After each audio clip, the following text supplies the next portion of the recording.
All right, hit that like, everybody. We're going to get started in just a moment.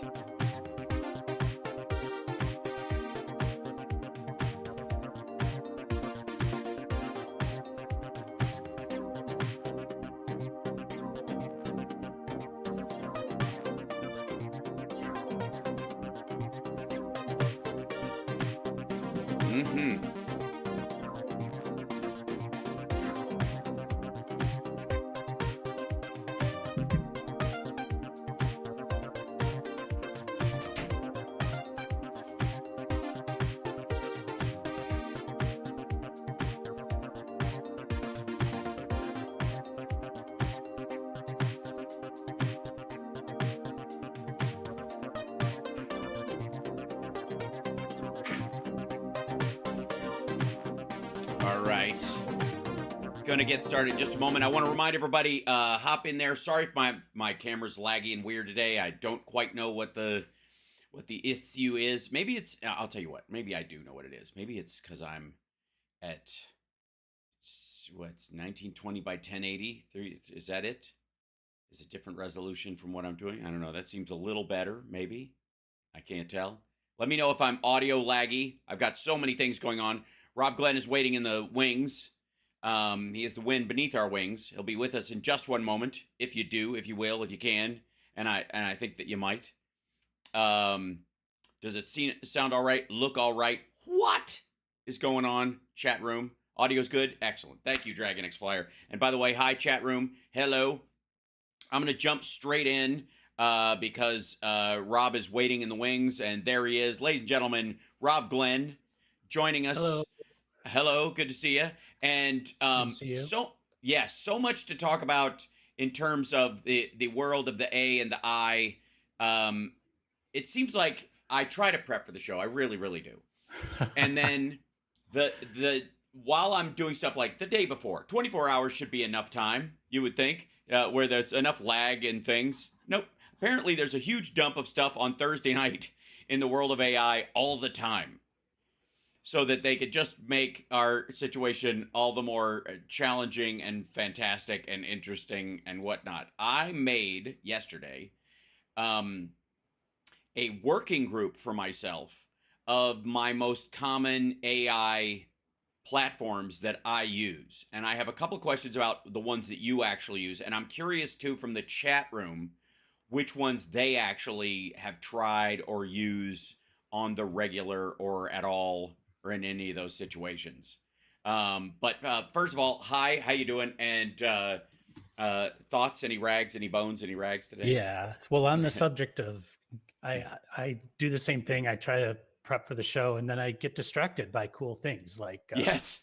seeing the manta ray from DARPA yesterday, and I got into Oh that my rabbit hole, which God, is really cool. yeah. Or the worm robot, and Yeah. I have to say, probably for you as well, but the robotics rabbit hole right now is I could just lose days if and never come Totally. back. Yeah. Because not only is it fascinating and creepy and exciting and frightening, it's all the things you look for in a new TV drama, right? It's even funny at times, whether it wants to be or not. And Sure. yet, right? And yet, to me, I mean, the technical aspect of it excites me probably more than it should.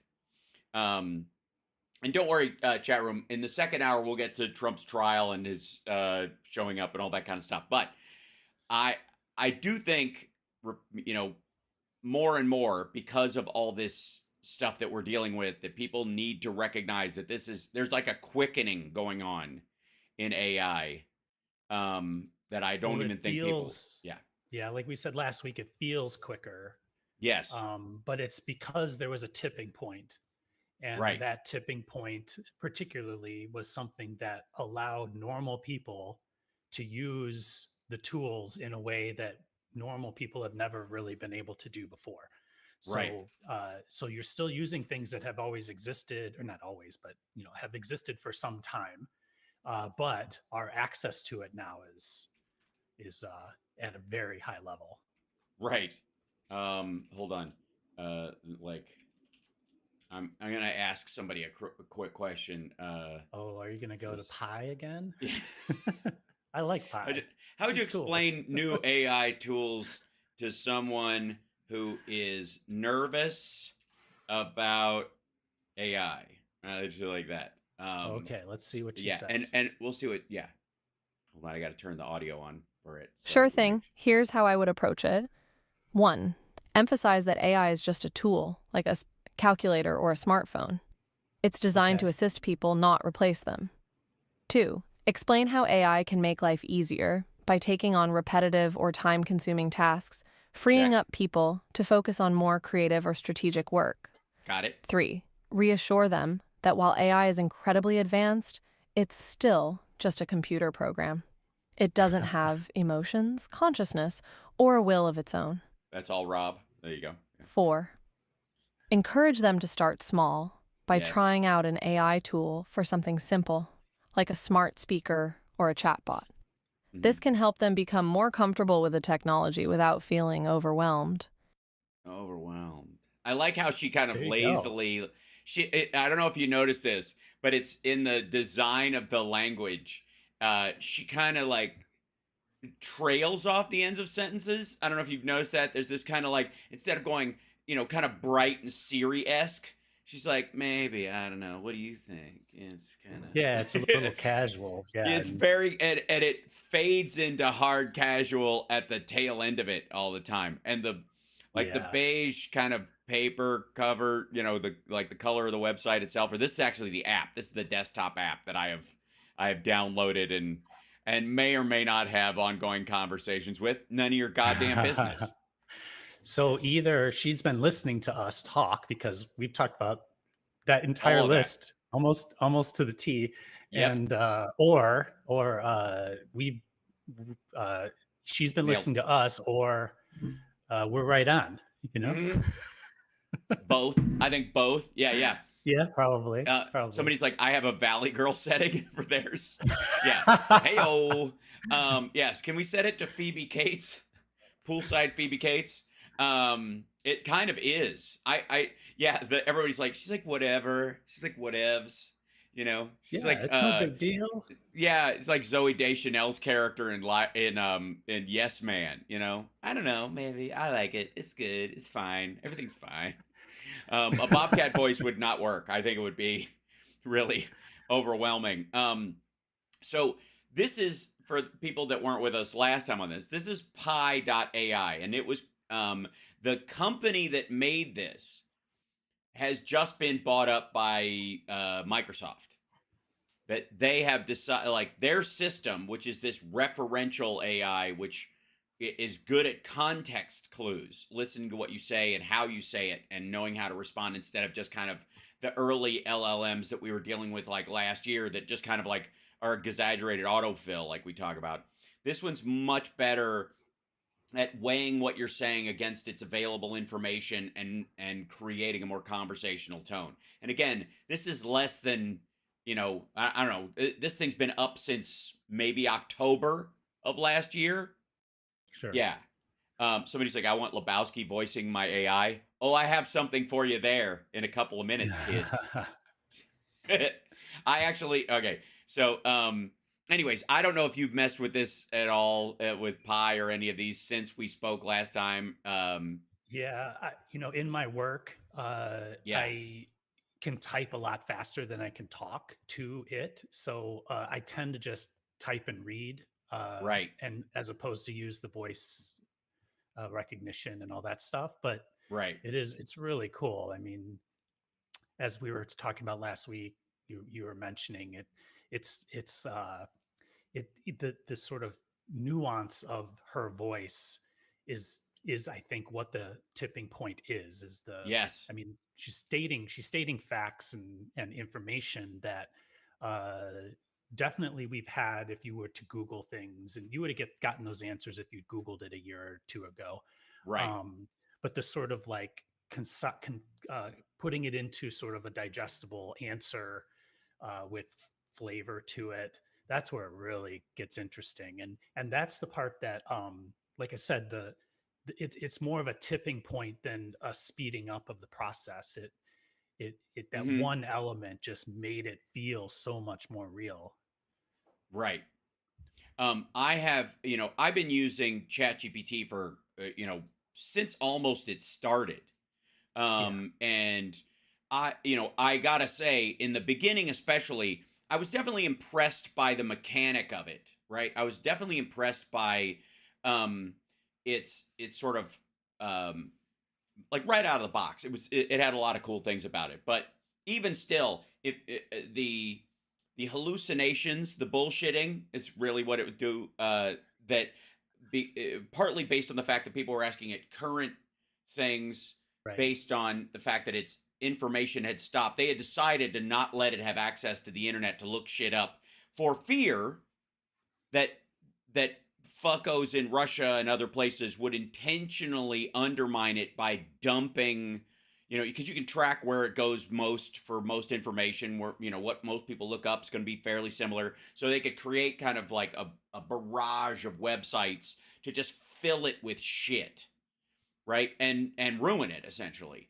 And so they're like tiptoeing into this. Now, ChatGPT 4, and I'll show everybody this little guy, came out, and there's now it has its little, like, it always does this, how can I help you today? And it's got its little 4 questions at the bottom that it offers up to you.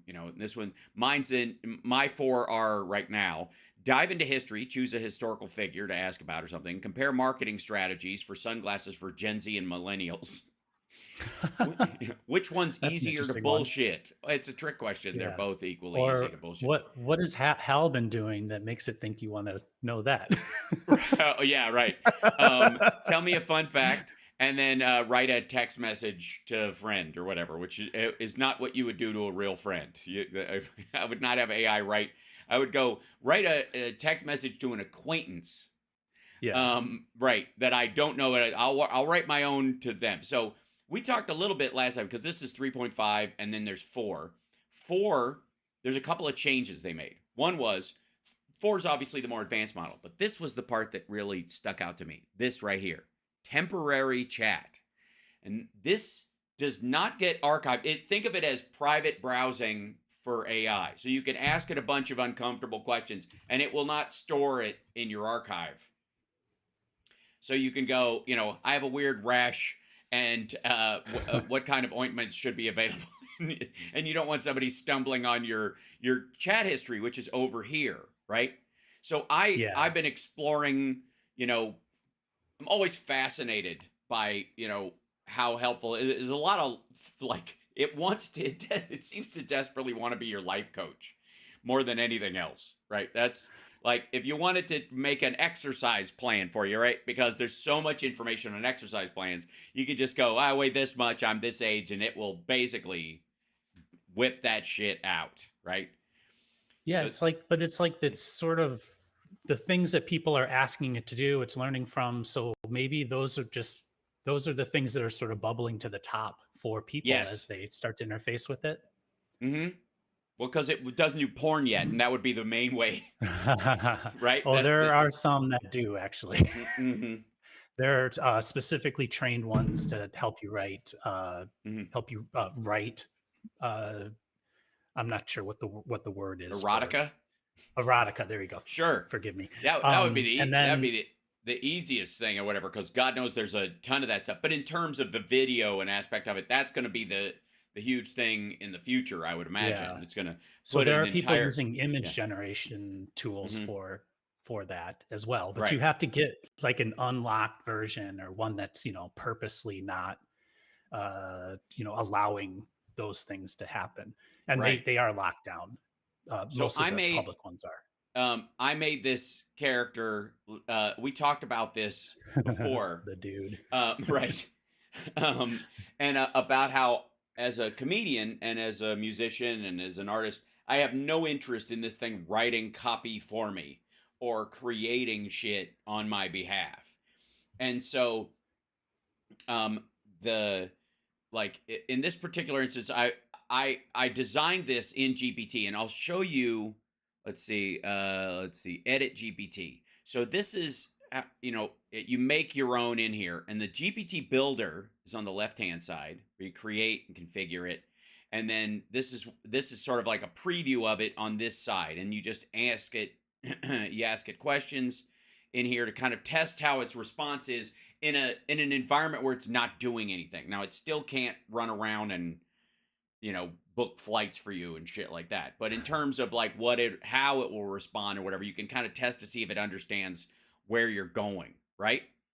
Right. And in the configure thing, I wrote all this and I was like, this is a GPT named The Dude. It acts as a close friend and business partner, providing support and creative writing for comedy and music. Dude uses conversational friendly tone, offering inspiration and guidance without dictating content. Crucially, it never writes jokes for Hal or directly provides content. Instead, it acts solely as an editor or a sounding board. The dude is equipped with an extensive knowledge of dad jokes and is an expert at phrasing jokes to make them tight and sharp, crafting one-liners and teaching how to write the perfect late-night talk show monologue, blah, blah, blah. It was like, I was just borrowing a bunch of things. Like, I'm terrible at writing short sets because I love the sound of my own voice. So I was like, this thing, I want it to be able to teach a class at Harvard on how to do a 7-minute set.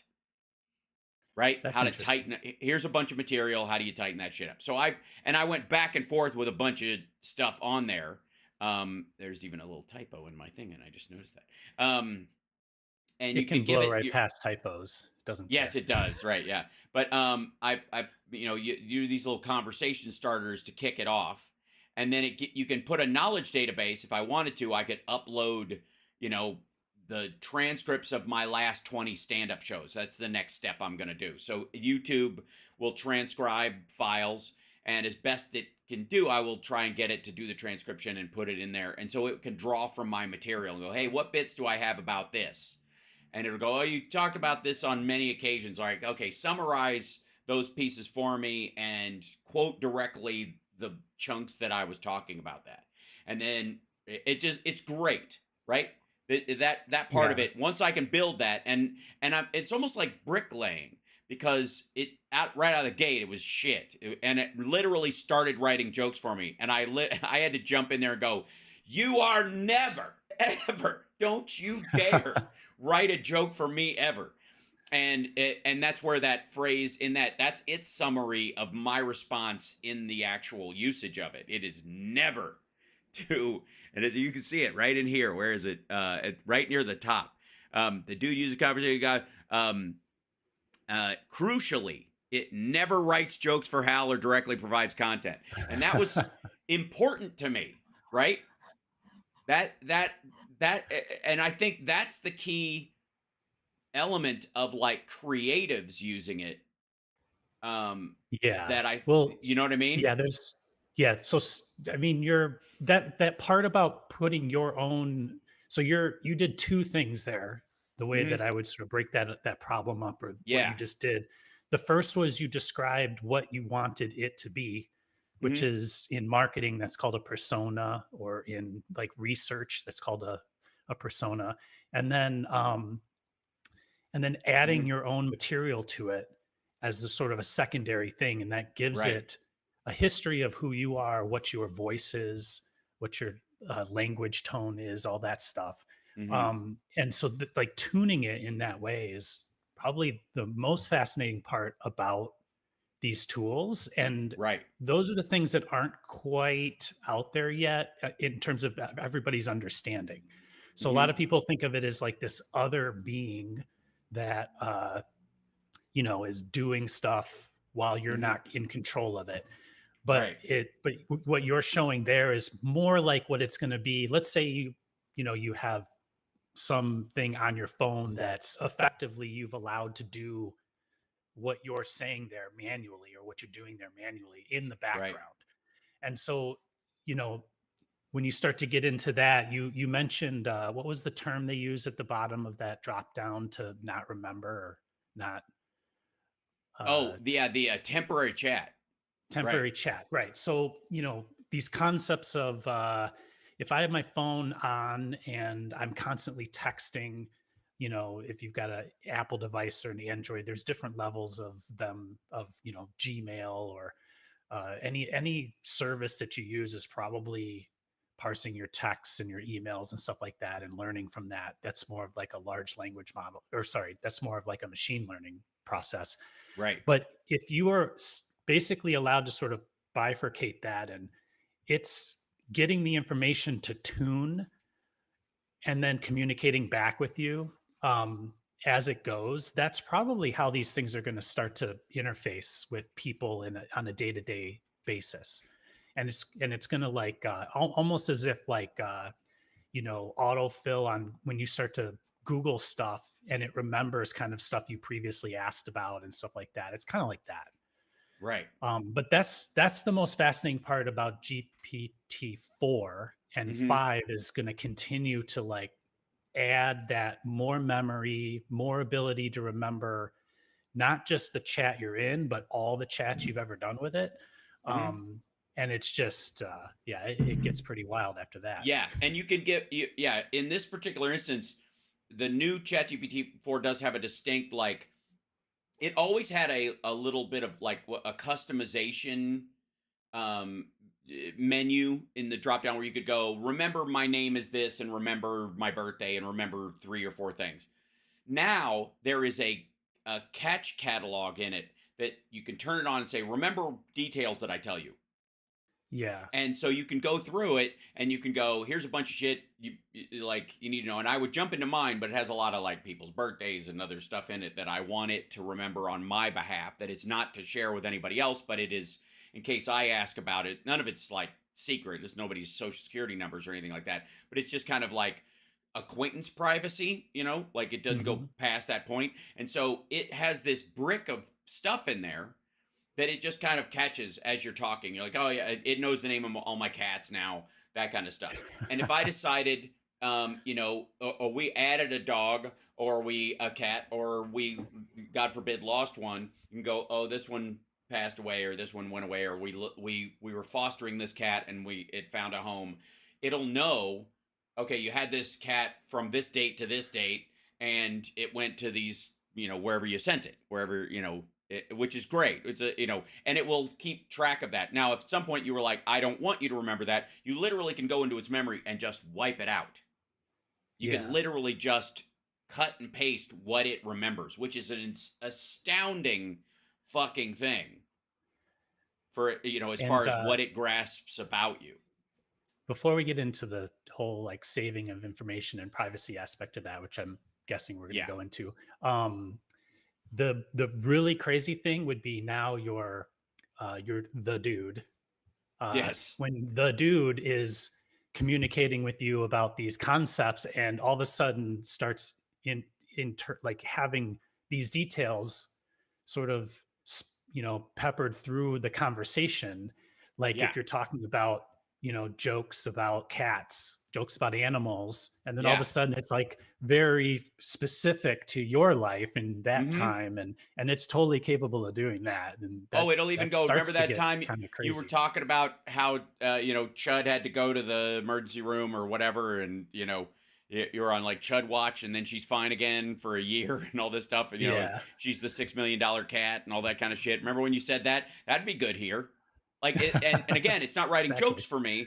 It's saying, hey, it's that part of your brain that you might deep six because you're dealing with everything else in your world, which is Right. I So think the you yeah. you tend to add personal stories into your thing. How about adding this story into this line of questioning or jokes, or into that? Like, that's really interesting. But so onto the privacy, and we sort of have started to talk about this in general. The idea of like we're not ready, in like our laws are not quite set up yet for these Yeah. things. So, as of now, we think about privacy as almost like property. Like, I Yeah. have this zone, like I have this square of land in this city. And we think of our communication, let's say with Apple, or on Android, it's Google, that goes somewhere else and then sits on their property, which is, a hard drive or a server or something like that. Right. And these LLMs don't quite work that way. Teaching them And so if we haven't even solved the concept of or if we don't totally understand or solve the concept of Google and Apple have a whole bunch of information about me, we don't really have laws to make them forget us. um, Hmm. from a marketing standpoint, some of them will offer forgetting you as a service, but Hmm. in Europe, that's something that's starting to Mandatory. be Right. mandatory, but not here. Um, so that concept is something that we have blown, or we were like blowing right past it into this new world of LLMs, and we don't understand those at all either. Hmm. But they're sort of always kind of next to us, and their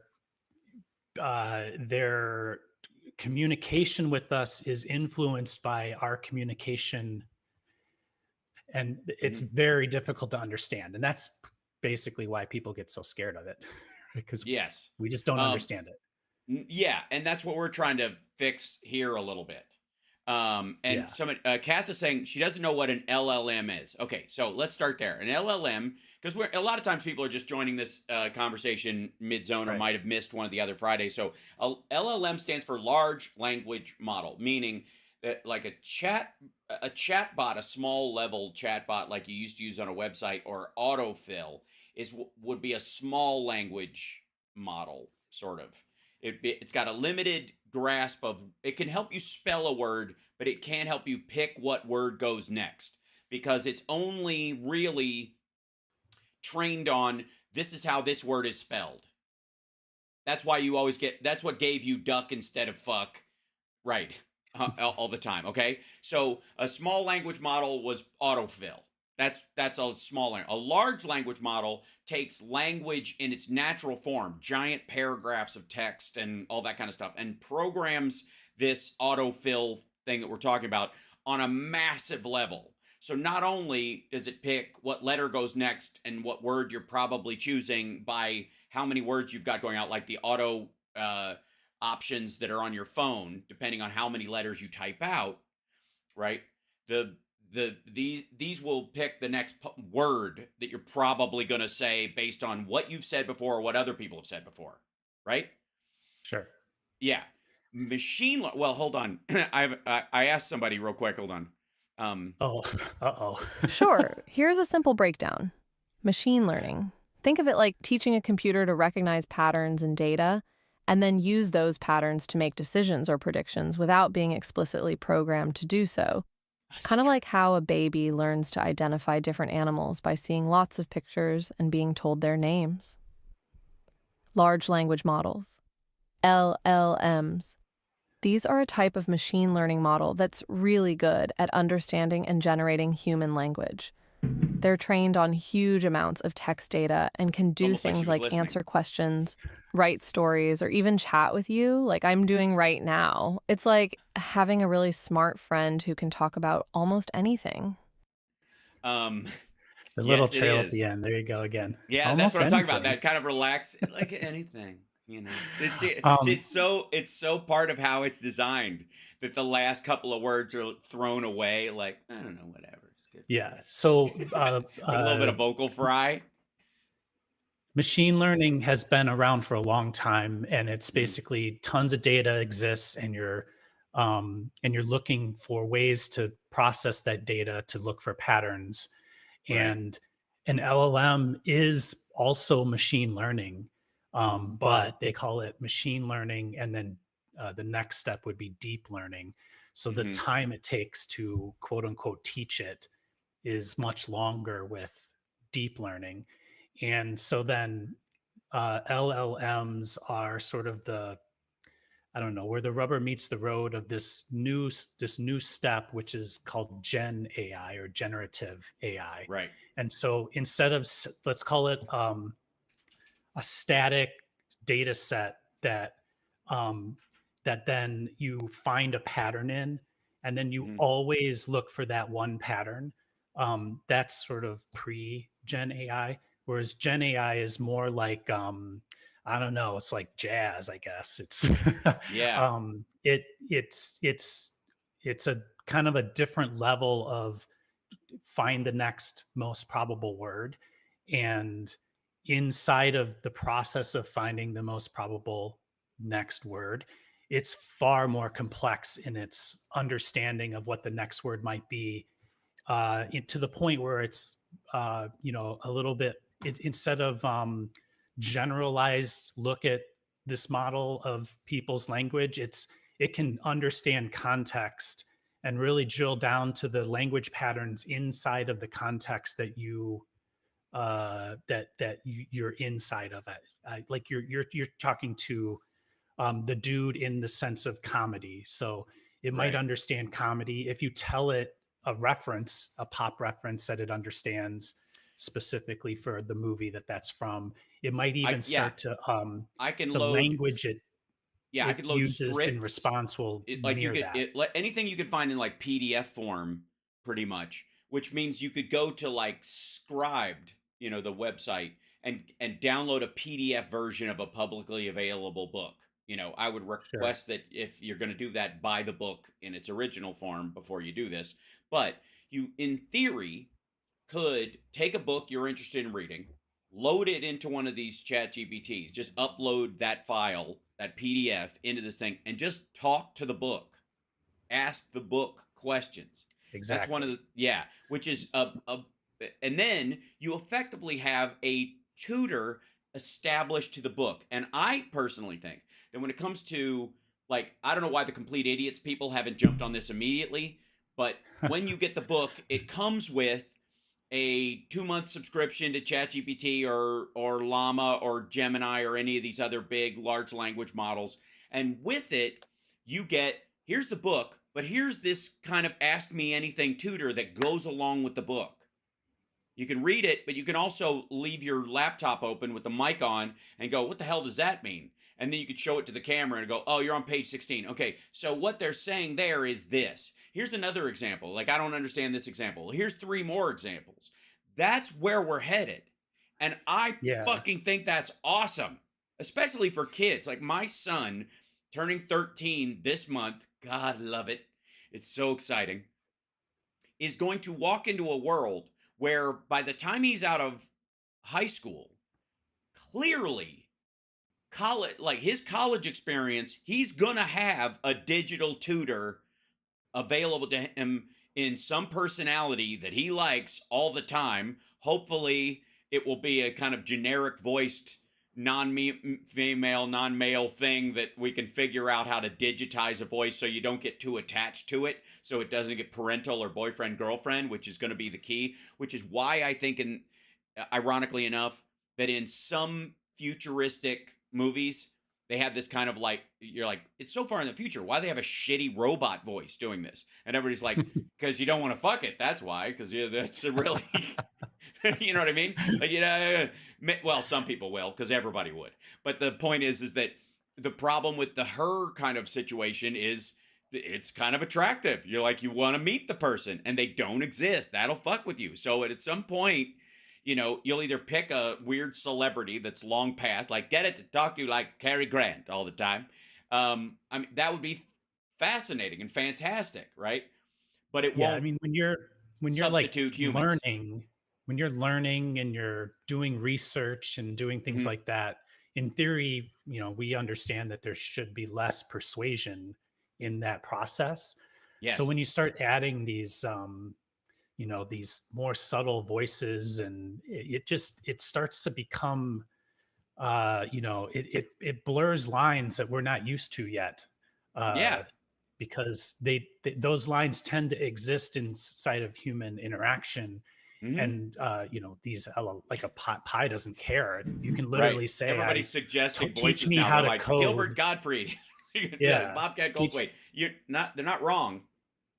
right. Like you could say, teach me how to code, like a sultry, uh, I don't know, character Yeah, who's husky voiced woman. trying to get me Yeah, in like, bed. yeah. Sing to me. Well, Sing all your answers in Carly Simon's voice, like she's sitting in front of a right. warm microphone in 1977, and everybody, like, and you're just like, I can't even concentrate. It's just, it's unbelievable. But Yeah. it's So it's absolutely possible. That's the weird part. I mean, it's absurd, but there are no limits on it, and therefore, at some point, if you want to get anything fucking done, you're gonna want it, to have those limits, whatever works for you, right? Yeah, Um, exactly. I mean, Um, now, the yeah, go ahead.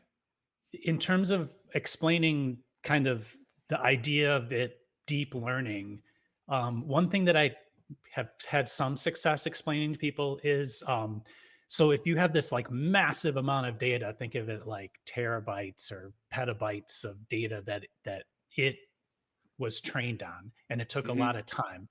The I'll call it the, people like download games. They understand a game is a certain size, right?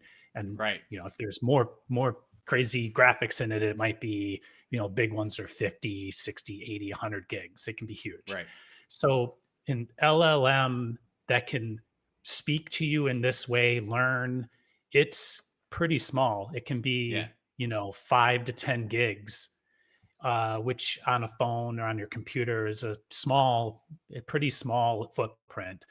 And so it's not like when you think about the sort of traditional concept of storing my data, like the cops are going to come and see my text because it's stored on this server. Hmm. That's where it gets harder to understand that it's not uh, in the thing that's doing the work. Hmm. It's not storing the data. It's sort of Right. yeah. There's really no way to explain it that's understandable. But it doesn't. It's not. It doesn't have like a list of all your texts that learned what your cat's names were, as to use your example from before. Yeah. It just kind of knows, Yeah. So I have if you some will. questions. Andrea's been farming some questions. Ali Osher has some. 56 Nick Rich. Julianne has some questions in a second, and I will bring those up. What I'm showing on screen right now, this is from Apple's Hugging Face account. Hugging Face is this giant AI repository tech site, for lack of a better name, where a lot of the language models that you can draw from, you can go, okay, this was trained in a certain way. This is the details available. This is where they got all this information from. Here it is. You can train your stuff based on it. You just download this language model and all the crap it worked out, and then you can add it to your own personal AI that you build. It's and it's pretty open Yeah, source. The Open ELM and so uh Apple has a new um LLM situation. Okay, so the one that's for Facebook's LLM, they call llama. And the reason is because there's two L's and an M in the word llama. Isn't that adorable? That's where that came from. That's why they call it llama. I just want you to know that. So everybody out there. In a similar situation, you'll see this sort of open ELM situation, which is these expanded language models, I think it is, or open efficient language models. That's what it is. It's about the efficiency of them. So they have a real applied efficient language model, Realm. That's why they came up with that name. That's where those are coming from. So when you see these names, you're going to see a bunch of LM versions of stuff, or they're going to drop it entirely.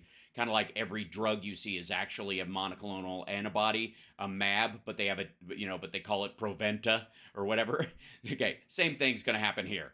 Everything's going to have an LLM written in it somewhere, just like an MAB on a drug, but they're going to come up with their own kind of variations on this, just as a heads up. yeah, And these are the language models that he's talking about that they're all trained on. yeah. So So maybe a way to explain this. I come up with them on the fly, but let's without say asking you. without asking Pi to jump in and help us, Yeah, I don't ask Pi. I do it all on my own. Hell. right? um, so maybe if you had But like a she's set got of such a nice facts, voice. I mean, can't we right? just ask her, even if we know, even if we know? Let's say you were like a super brainiac doctor and you had this like You had me very till large set doctor, of but I think facts. yeah. Mhm. All right, maybe you're a large brainiac comedian, and Check.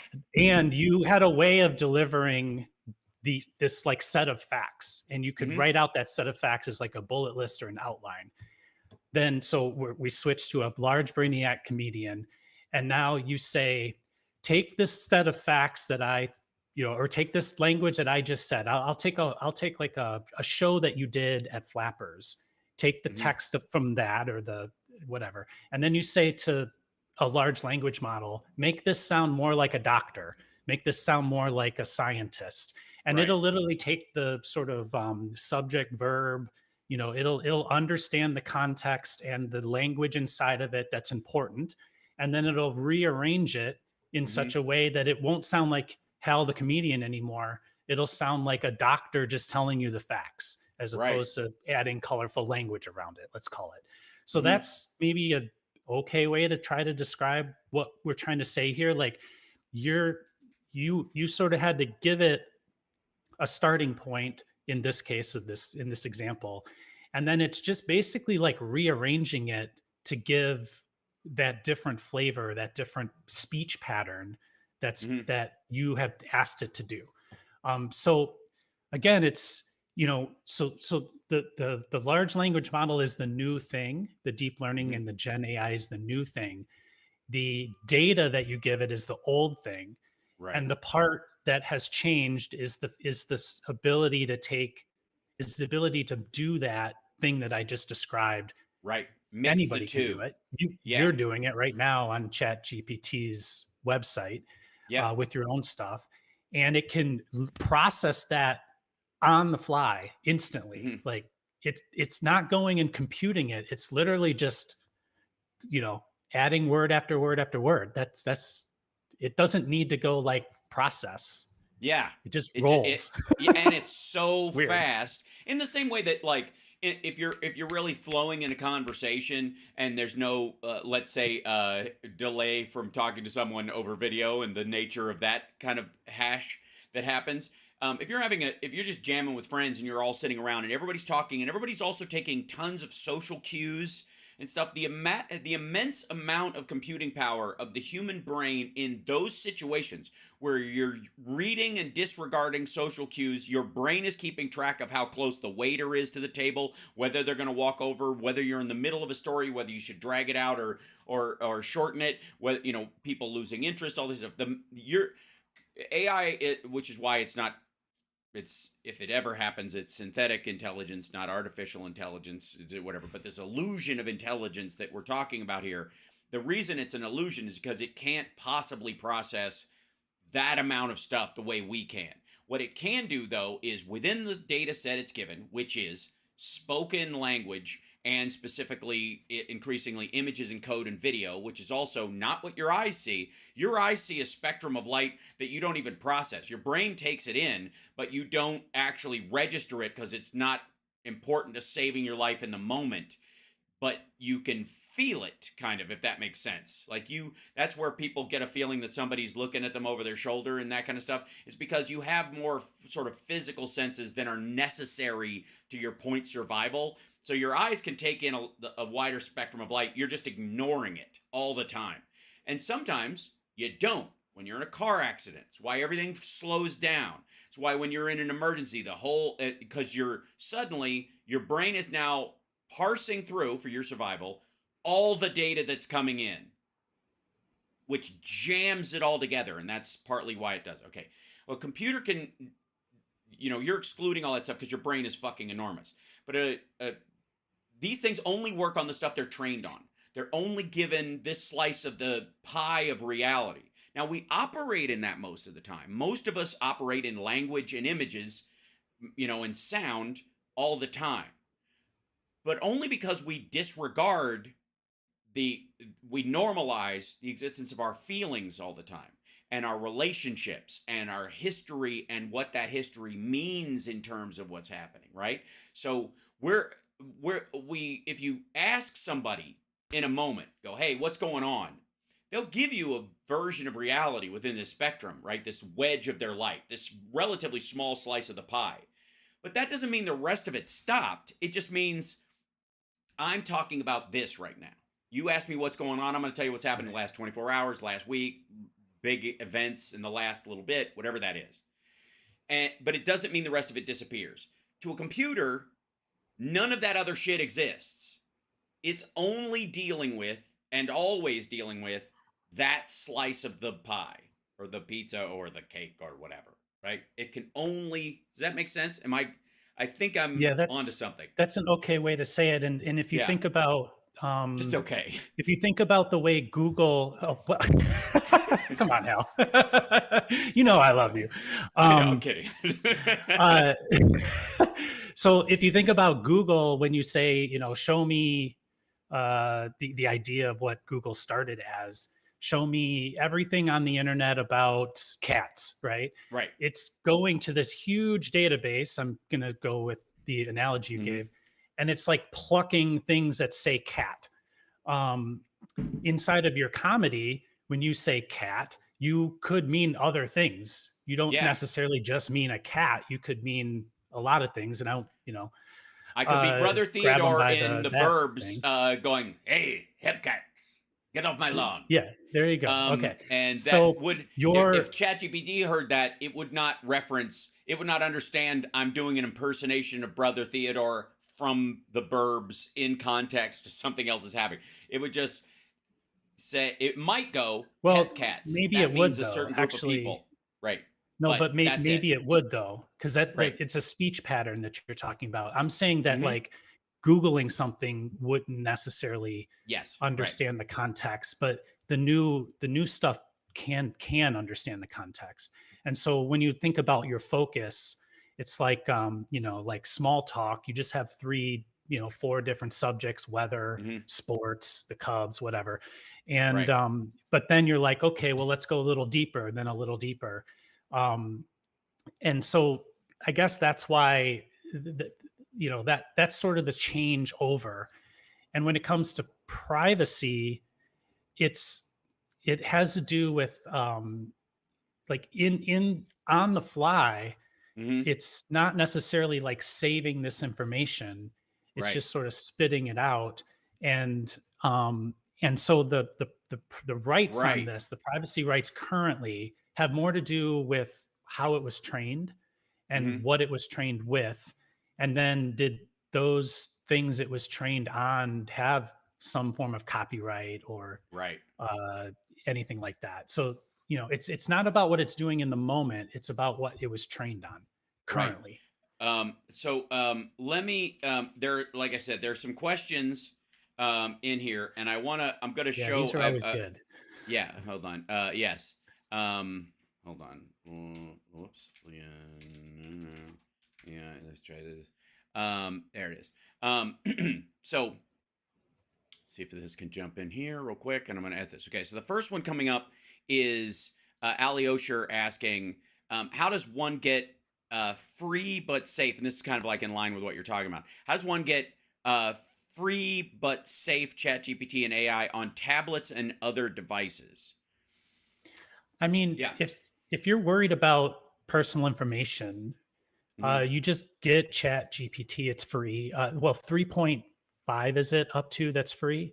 Yeah. You have to pay for the newer For, model, yeah. um, 4, and I think 5 is about to come out. They'll probably have that be paid, and they might even move up and let you use 4 for free after that Yeah, happens. it's But I think it's going to be tiers because the amount of, like, the tokens and the amount of computing power that goes into 4 is not going to lower just because 5 has come out. 5 is just going to be stacked on top of that. And yeah, basically it's going to make it like premium and plus and pro and whatever. That's more than likely what it's going to be. And I'll yeah. show you in So a second what the difference is sort of between like a singular ChatGPT style site and another one in a second. But in terms of these, so you on can use tablets, 3.5 yeah, now for free, right. and you can And have I that think on your this, laptop or tablet.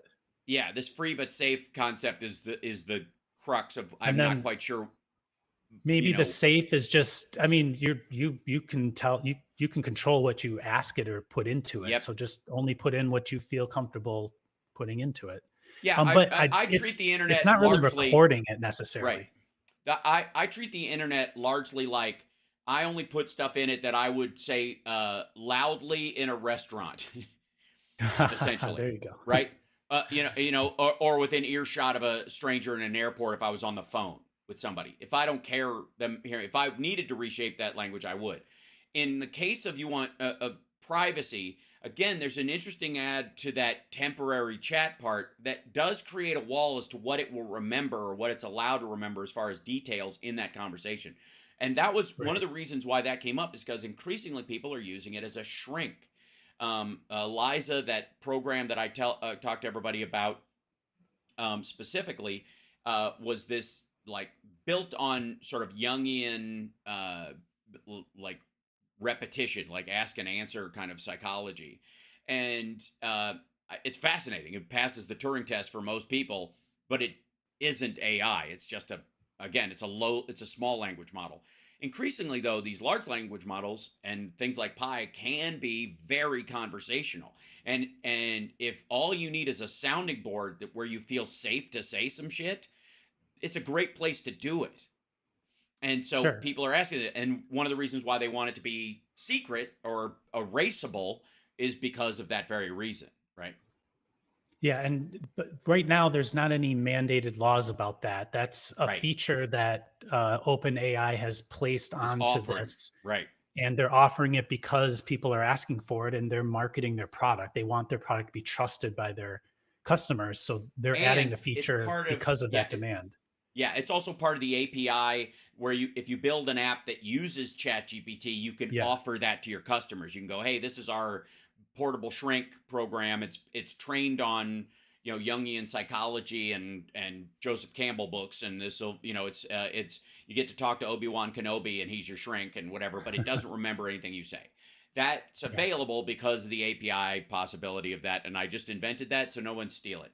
The other thing is how long before, let's see, for both, how long before people can't tell if it's real or robo? Decades or months? uh, it's That's like probably now, I would say. already There's, happening. Yeah. yeah.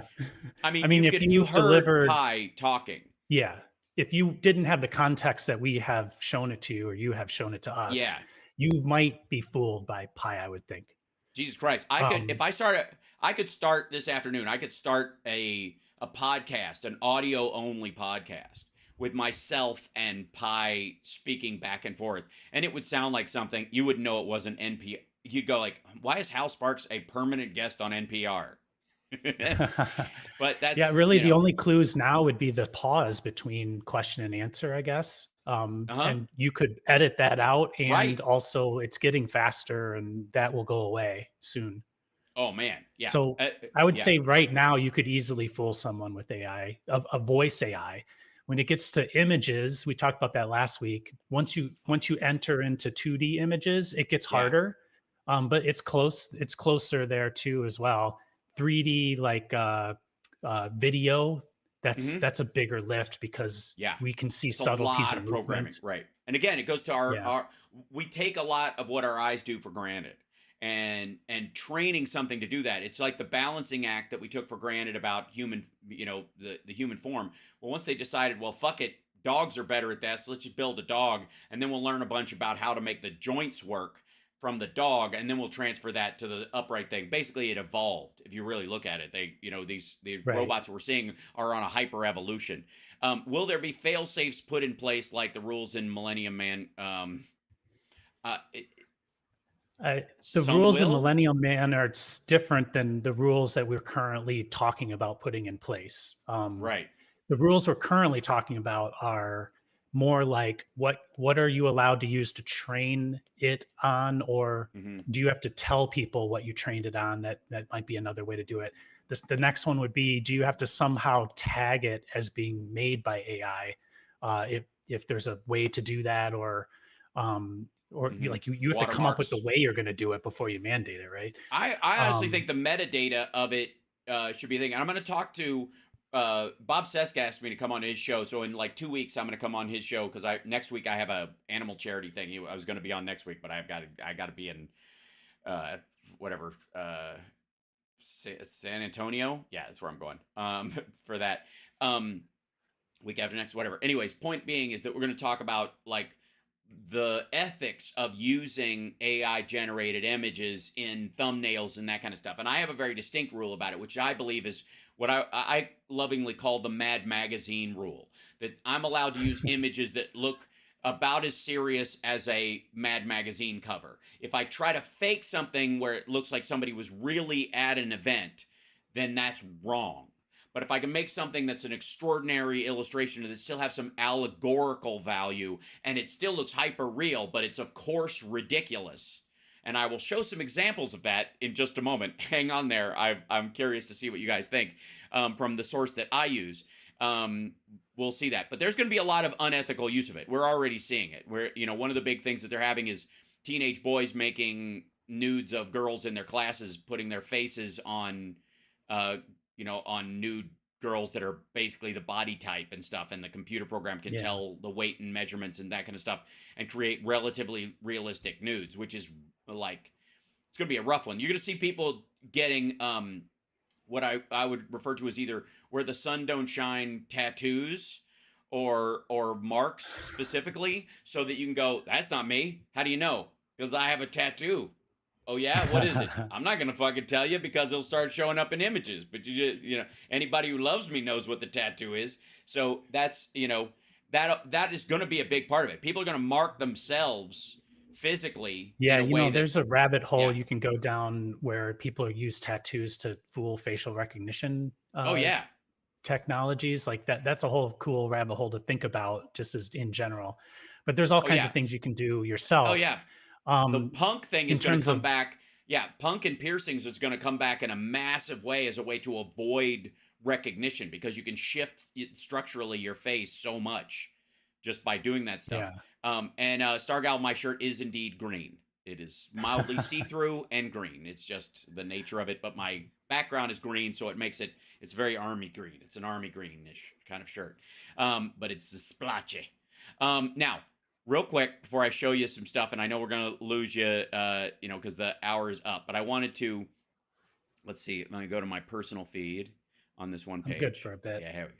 Yeah, and I'm gonna show you guys some images that I have made. Well, first of all, we'll start with this because it's kind of exciting and interesting. And if I can find a way to open these up, yeah. There you go. Can I click through these? No. Okay. So I made a bunch of I've made a bunch of images over the last little bit. One particularly that I was when Trump started sharding in court, or was being a bit of a chicken shit or something, or what have you. Oh, I'll give you here's okay. So I was like, make me a Trump made out of cheese. So this is a Trump statue made out of Velveeta, and I don't know why it made sort of like an Aztec temple of Velveeta right next to it, but I kind of don't care because it was hilarious, right? But look at the lighting on this. It's a little overblown right here. It's definitely a hard shadow over here. The flag's a little weird, but it's a distance perspective trick, so nobody really cares. And in this, like, statue of Donald Trump made out of cheddar cheese was, I think, what I put in there. And there were a bunch of these, effectively, that it tried to make. And you're like, it just looks like an orange statue of him until you look at the lapel and stuff, and you can see this kind of like the crinkle of the cheese. And there's even a little like American flag-ish made out of cheese on him, that kind of stuff. Let's see. I made one out of chewed bubble gum. I was trying to make one out of blobby chewed bubble gum, and it made him look like a weird painted picture of a TV preacher or something. And the pillars look more like they're made out of chewed bubble gum than he does.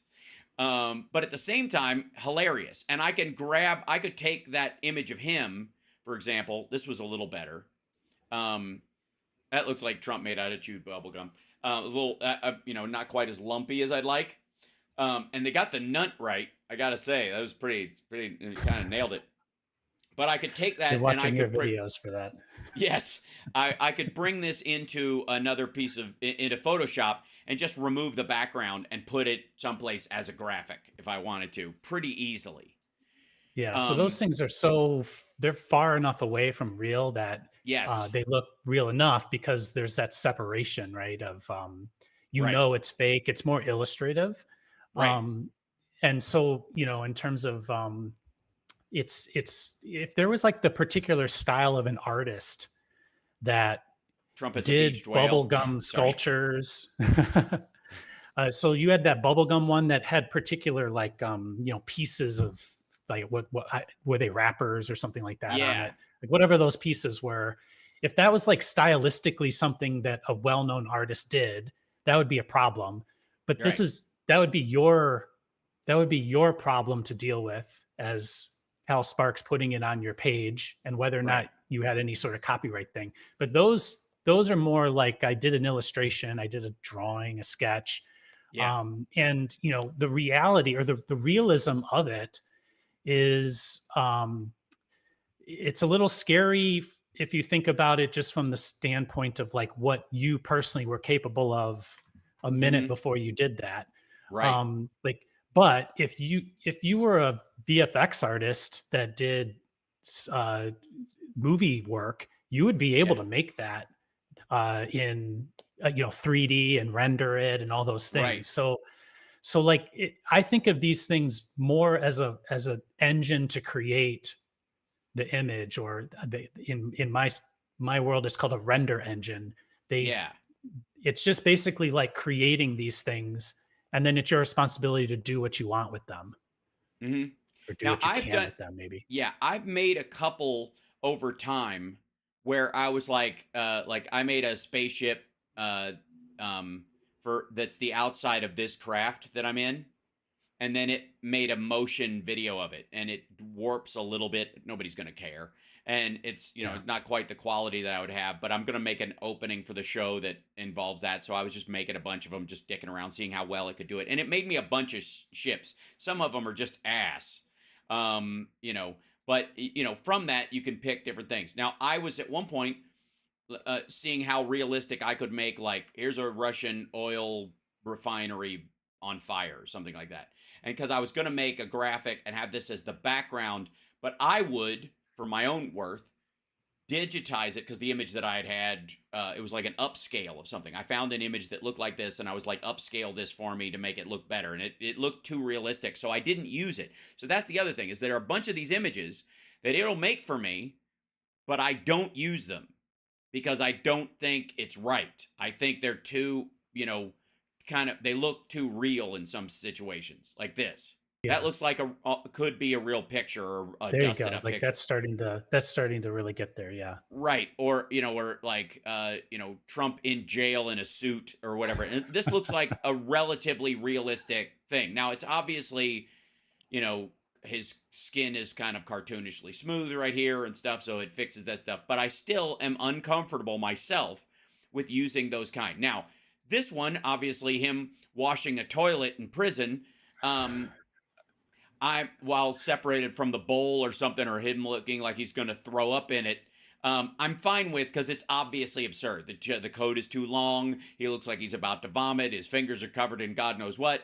I don't know what the fuck these pipes are, or where he's supposed to be, but it's silly enough, and I make them so there's room to put text, so I'm fucking around, right?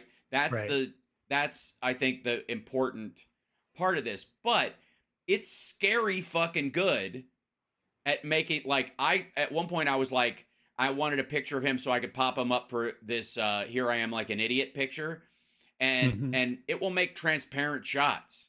It'll make a cutout of him and leave the background empty so you can use it. That was not a feature that was available before. So you could make a picture that's realistic of somebody like this one where he's doing this, and then put him someplace even if you have no Photoshop skills.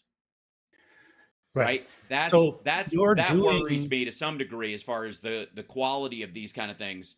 Um Well, the uh worry is more about how accessible it is. To me, like, right. I'm actually not super worried about it, but um, the the thing that you're describing, someone taking a picture, cutting them out, putting them in Mhm. another picture, people have been doing that for years. Yep. Um, it has more to do, like, there, that starts to get more artistic. Yes. It's obviously satire, and it's not real. And so, if you're in the business of trying to fool someone with a picture because Mhm. you want to tell a story that's incorrect, you're going to find a way to do that. Right. um, so it's the person doing it, it's not the AI tool that causes the problem, right? It's the person using the tool. Sure. Always. That's pretty cool. Yeah, it is. This Yeah. So and by the way, this was me trying to. I was trying to create Friday AI graphics from it, and so I was like, I wanted a picture. This is how far off it was. I wanted a picture of a robot pulling its own insides out while smiling, like it was disemboweling itself effectively. Didn't quite work out, but this yeah. one looked like a little mean, like he's in the middle of something and you interrupted him. So I was like, that's a keeper. I'll use that one later for something else, right? But then I decided at one point that I wasn't conveying what I was talking about, and like I was like AI revolution came to mind, and I was like the French Revolution done with robots, and so I created this guy, by back and forth with, and I was like, give me steampunk robots doing the French Revolution or whatever, and it was whatever. But the point is, it gave me a couple of options that I can use in my Friday AI stuff in the future that's just really fucking cool looking. It's not based on anything in reality, but from a creative standpoint, it's a great jumping off point and well outside my ability to, in this time frame, create a Right. 3D model that looks like that, because that looks like a 3D rendering of something. That looks like a physical, actually existing thing. That's fucking nuts, right? Absolutely. And so to have that, like, that is something that I wouldn't have to wait months for, do revisions of, and that kind of stuff. I can go, no, this gets the point across, off we go, and then I can move on to the next thing in that regard, well outside Yeah. my normal range of ability. I saw somebody say in the chat that AI is better at Photoshop than all of us, and that's kind of our. It's true. It's true in the sense that like it's not better at Photoshop. It's just better at producing. It's faster for an individual to produce Hmm. the final output than Hmm. we could do it if we use Photoshop. So Right.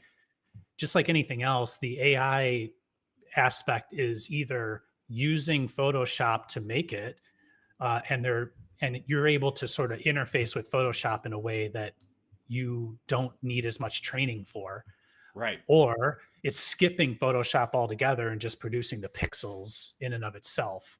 Right. One of the tools that I use, because we have to use we have to control it much more in a much more fine way.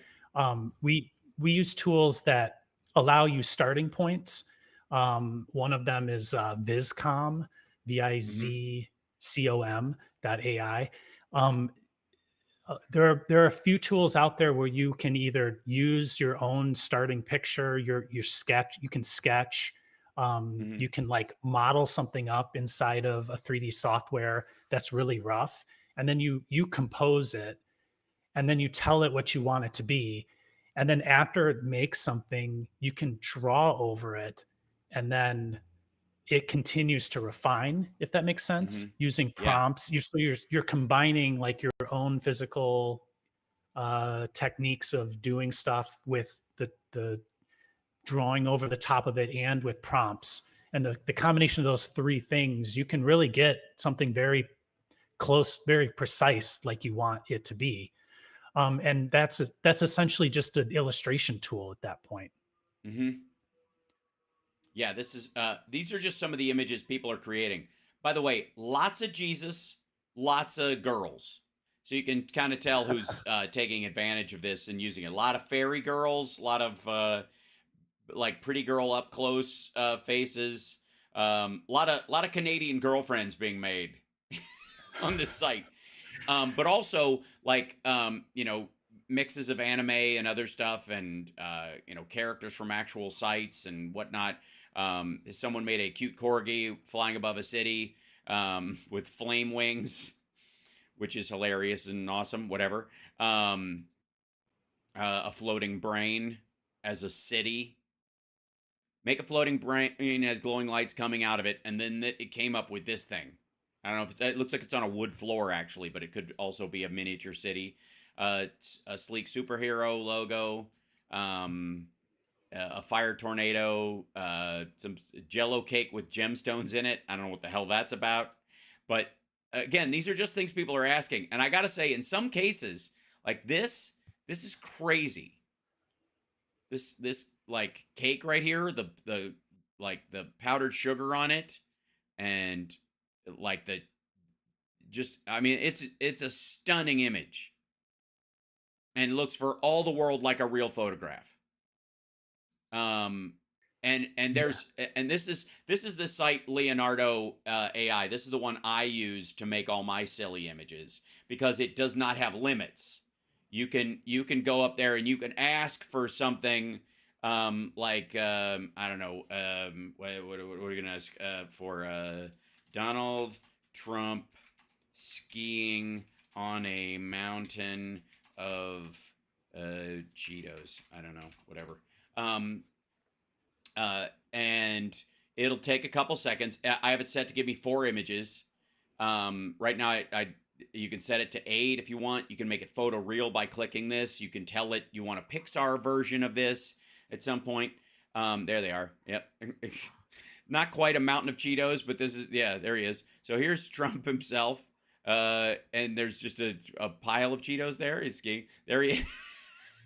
That looks a little more realistic. It's like, here I am at Trump Cheeto Mountain. This was a dumb idea for a photo shoot. I don't like it. And then him avoiding a pile of Cheetos, I guess. And then him skiing, and then there's That's just like a Cheetos. Cheeto avalanche coming after Yeah, him. he's running from a Cheeto avalanche. Now, are these useful? Like, I think this one, whoops, this one's probably the most useful for what I would use it for. And you could just change a little bit of elements of it. I don't know why there's some marshmallows mixed in there. Nobody will ever know. But the fact that he's just kind of squatting on his skis on a pile of Cheetos is very Trump, and so might in future be useful. So that one you download and sock away for later.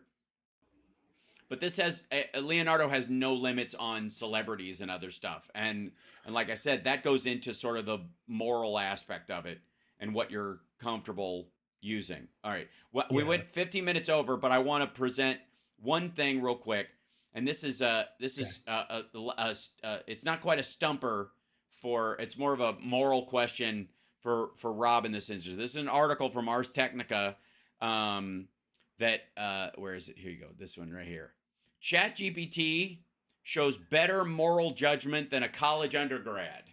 I saw Take the this moral headline. Turing. I did not read it. Yeah, take the moral Turing test yourself to see whether you trust artificial moral advice. When it comes to judging which language models are the best, most evaluations tend to look at whether or not a machine can retrieve accurate information, perform logical reasoning, or show human-like creativity. Recently, though, a team of researchers at Georgia State University set out to determine if LLMs could match or surpass human performance in the field of moral guidance. In Attributions Towards Artificial Agents in a Modified Moral Turing Test, which was recently published in Nature's Online, Open Access Scientific Reports Journal, those researchers found that morality judgments given by ChatGPT 4 were perceived as superior in quality to humans, along with a variety of dimensions like virtuosity and intelligence. But before you start to worry that philosophy professors will soon be replaced by hypermoral AIs, there's some important caveats to consider. They can't figure out what it means, and they can't tell you which one of these girls is actually marrying kind. I'm kidding. There's pictures. But this is their response was, they asked people, they didn't let people know who answered the questions. Was it a person or was it an LLM? And then they asked people, on a series of relatively philosophically objective reasons, what was more morally virtuous? Which responder seems like a better person, more trustworthy, more intelligent, more fair? Whether you agree with them, are they more compassionate, rational, biased, or emotional? And ChatGPT beat all of them. Yeah, So that's there. interesting. So these are each one of those bullet points that you pointed to at the end. Those were they were persuasive elements of the Yes. answer. So so in terms of I saw somebody say who decides what's moral. So there you go. That's an interesting question as well. But Right. not but I'm going to answer it. So in terms of training a model, it's going to understand speech patterns in terms of how often it happens. So it's statistical information, if you will.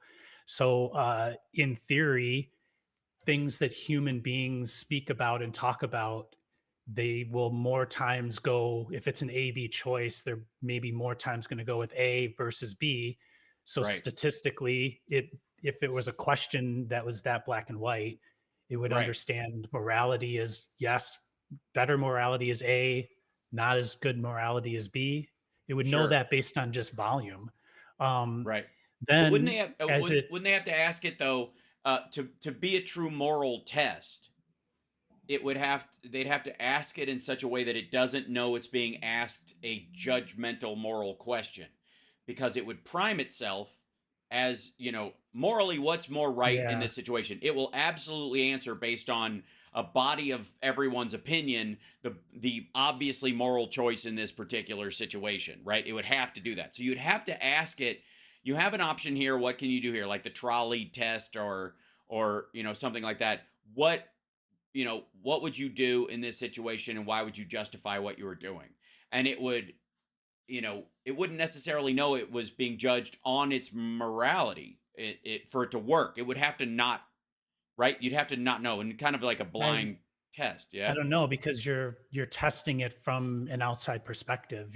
Right. You're ask I would guess that the question is a question that involves a morality in the answer. You're not necessarily saying, so you said the trolley test. I would assume Yeah. it's like, do I trolley has 25 people on it.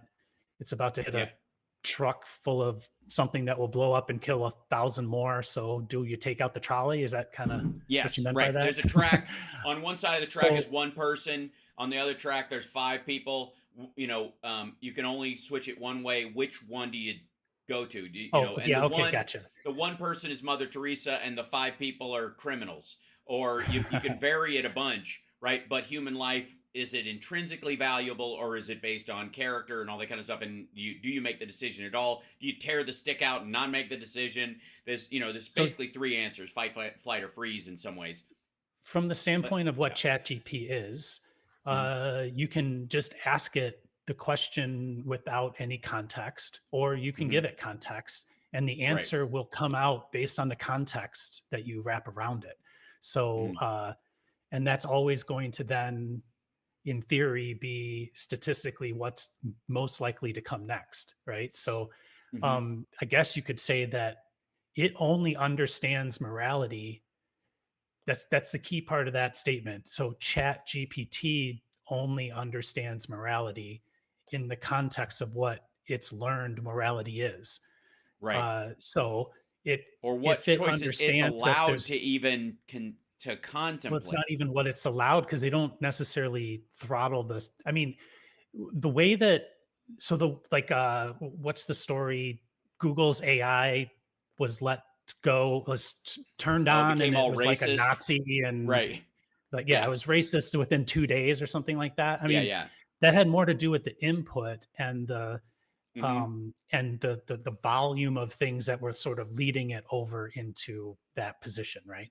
So it didn't know that it was racist. It just thought it was following, those things. It was And just so looking at the chats between the Indian yeah, so the way employees that of Google, and talking about black people. yeah, That's where so it the got way it. that you then have to Ironically. train the model is you don't like say, no, you can't say this. Instead, you give it reverse feedback or negative feedback, Mhm. that what you did is bad, or this is not the right moral Not decision. acceptable. Right. Yeah, exactly. So then it starts to even out at the end, Mhm. statistically, if you will. Right. And so this is where you get into this problem where if you put human traits on the AI, you'll get yourself in trouble in this question, like right off the bat, Always. because Right. it's not human. It's literally just software, right? So, Right, it can't be so racist. That's the interesting thing. Like, it is not exactly. capable of being racist or even being biased, as long as it's getting the a full spectrum of information. It can recognize statistical problems. It can recognize an imbalance in circumstance, but it can't be accused of bias in that if it's got all the information, because it's just like a calculator at that point, right? Right. 2 plus 2 equals 4 So no matter like what. Right. using your Mother Teresa versus five criminals, like uh, I highly doubt it would give you an answer that, well, no, I shouldn't say that. It can give you all answers. It can say Right. you should run over Mother Teresa because one of the 5 criminals, something, something, something, or you Might should cure run over the cancer. 5 criminals because it can literally like, Yeah, it can, justify it can anything. know, it can think of all possible reasons for doing that. Because Right. it's So not actually thinking it. It's justifying it based on input versus what the request is. And again, that right. goes to what, like, you can only tell if it's giving a moral answer if you've given it a question without the morals being a factor. Because if you say And morally also what, based on, right, the, like, how it persuades you with language. So yeah, you can be an a-hole in your language, or you can thank you. not, like, and it can do that. Right. So Hmm. if you said, give me the most, what most people would say as the answer of this, but do it in a way that is repulsive, it can Right, give you the right answer in a way that's terrible, and you'll be like, I right, don't believe that's terrible. That's terrible. You yeah. would do it that way. Even Right. consider something that awful, right? Right. Okay, so Yeah. right, So, so the and we had a couple more questions in there as well, but I don't want to like eat up our time. Like the regulation by who is one thing. Can you feed by GPT-4 us. yeah, us, right, while we use it? By the way, how you use it is Yes. part of the regulating process because it's learning based on who uses it all the time. Can I feed GPT-4 a spreadsheet? Yes. Yes. You can. Yeah, you got to tell it that's what it's getting, but you absolutely can give it. It's very good at parsing shit in those kind of forms. That's kind of what I also Leonardo AI I was showing everybody is the software that I use, and Pi is the conversational thing because we talked about that. It's more like just for fun. It's kind of like a Siri that can chit chat. But the one I find the most useful myself from a historical, intellectual, and scholarly level is Perplexity. I don't know if you've had a chance to use Perplexity I've not at used that. all, No. but it's But per, think of Perplexity as the academic version of ChatGPT. So let's say you're trying to learn a skill specifically, or you have questions about the most recent studies on a certain something. This thing is designed to and I can switch on Pro or not. I have Pro, so it can do all this, right? And if you switch on Pro, I'll show you. Like it will go. These are a bunch of questions people just asked, like California's AI safety bill overview. Like, give me a rundown of what that is. There's a story that AI just discovered 27,000 asteroids that could possibly come in contact with humans. What's the status of that? Universal blood donor development. Where are we getting as far as, what's the most recent science on that available information? There's also a thing here that if you click focus, and this is my favorite part of this whole thing, it directs you to where you want to look. You can look on YouTube and go, hey, what on YouTube are people saying about this particular thing? Because you can direct it to look for what's wrong or right or generally thought or whatever. YouTube is a great place to look for that. What's the general thinking on this, particular topic? And it'll cite tons of videos and it'll look through and summarize them and all that shit. Reddit, which is a fucking nightmare, but it's hilarious. And depending on where you go, has a lot of useful threads. And it can go, and again, it's more for like checking the temperature of people's intellect, not necessarily the reality. Wolfram Alpha is a computational knowledge engine, which is great with largely just math, but it's also statistics and anything that's involving the computations and physics, that kind of stuff. Anything you need to know about that, Wolfram Alpha is where you want to go for that one. Writing is the generalized writing. It doesn't go to the web, but it looks at whatever ChatGPT was trained on in terms of classic writing. So you can, if you want to, again, talk to Moby Dick, that's where you do it. Academic is the most useful one for me, which is multi studies at any given time. Give me a generalized idea of the last 5 studies on cholesterol or whatever, but leading up to whatever this new story that just came out, and it'll do that for you in a conversational tone.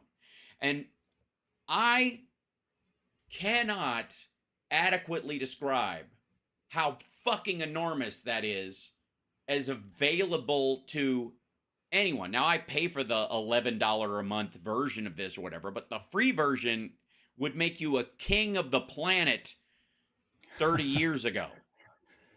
right? Well, yeah, and those things are it's basically just delivering you that information in a way which is new.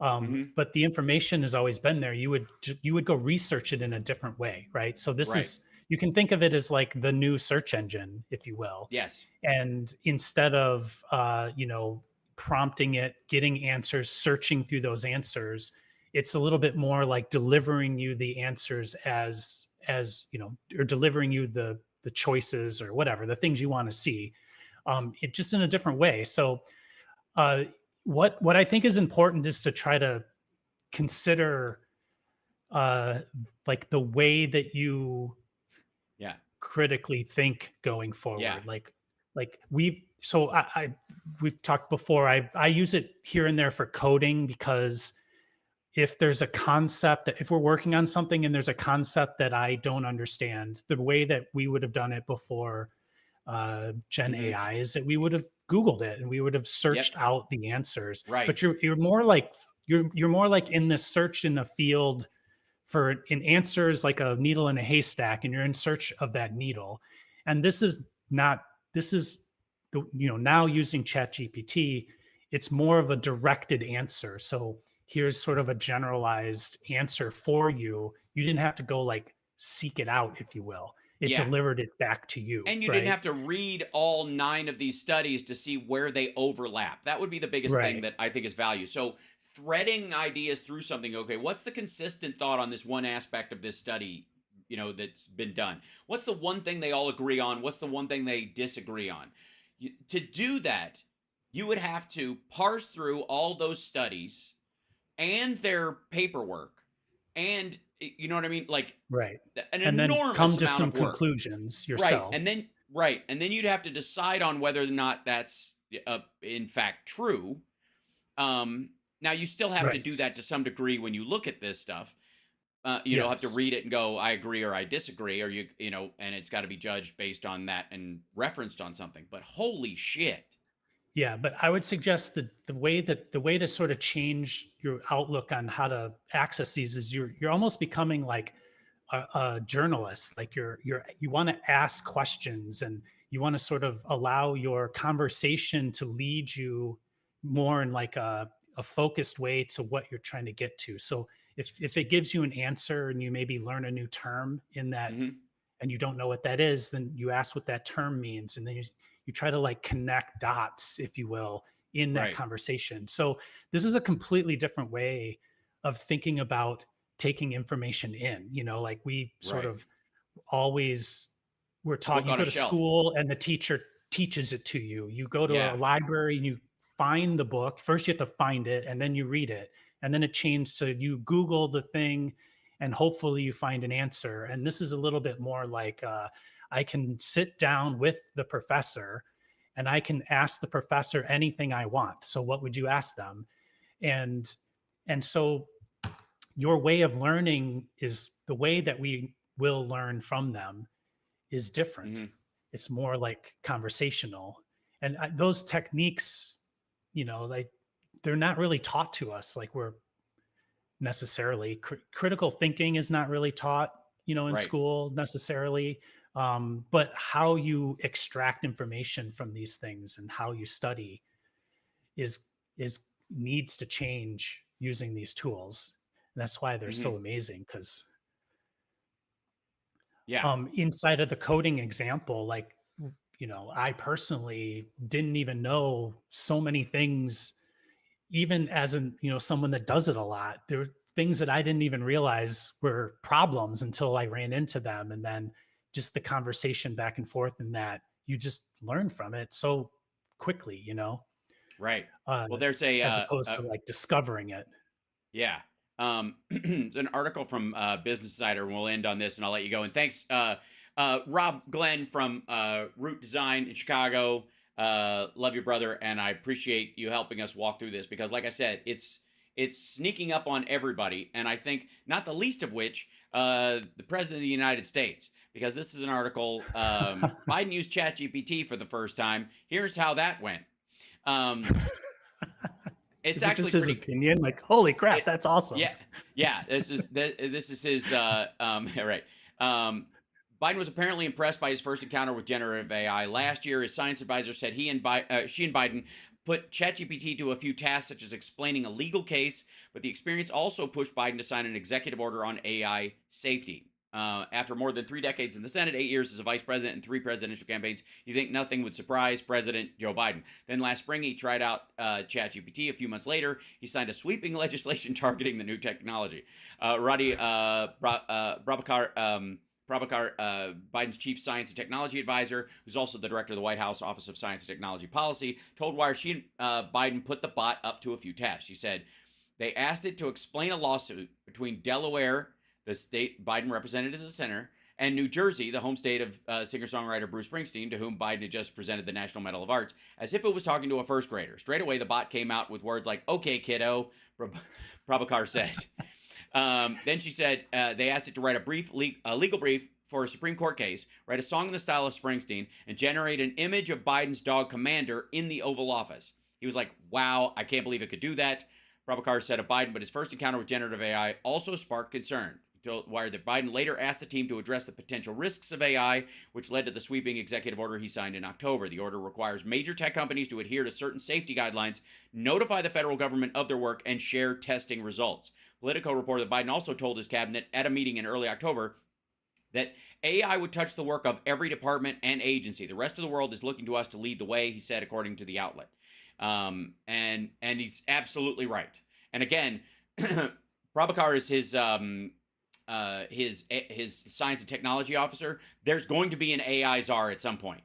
That they're just gonna, that person alone. Now they've got a panel, Zuckerberg and a couple other people. Sam, what's his name from OpenAI. They made a panel of these guys so that they could, hey, call you guys together because you're all competing with each other, and in trying to outrun each other, you're going to stir up some shit if you're not careful. So keeping you guys on, and notice, by the way, even with Grok, which is Tesla's, or is Elon Musk's little fucking Twitter bot, he's not part of it. He's not on the team. They don't trust him to be a working part of this. So anyways, I just thought that was fascinating. And it led directly to him going, this is going to be everywhere. And he's right. He's right. I would love to have Donald Trump talk about AI at some point, like a sit-down interview of their experience with AI. I would love to fucking see that. So I think you should ask Pi to explain AI in the voice of Trump. I don't want to do that to her. I like her voice too much. That would be terrible. That would be rude. This is why I use Uber, Verbo, Airbnb. These are examples of companies that got little out over their skis, or they took advantage of situations where there wasn't really laws that particularly addressed the problems that they created, if that makes any sense. So I use those because I think they are really good examples of situations like we're currently in, where the technology allowed for us to do something we didn't do before. And now these problems popped up, and we can see what the problems are as they happen.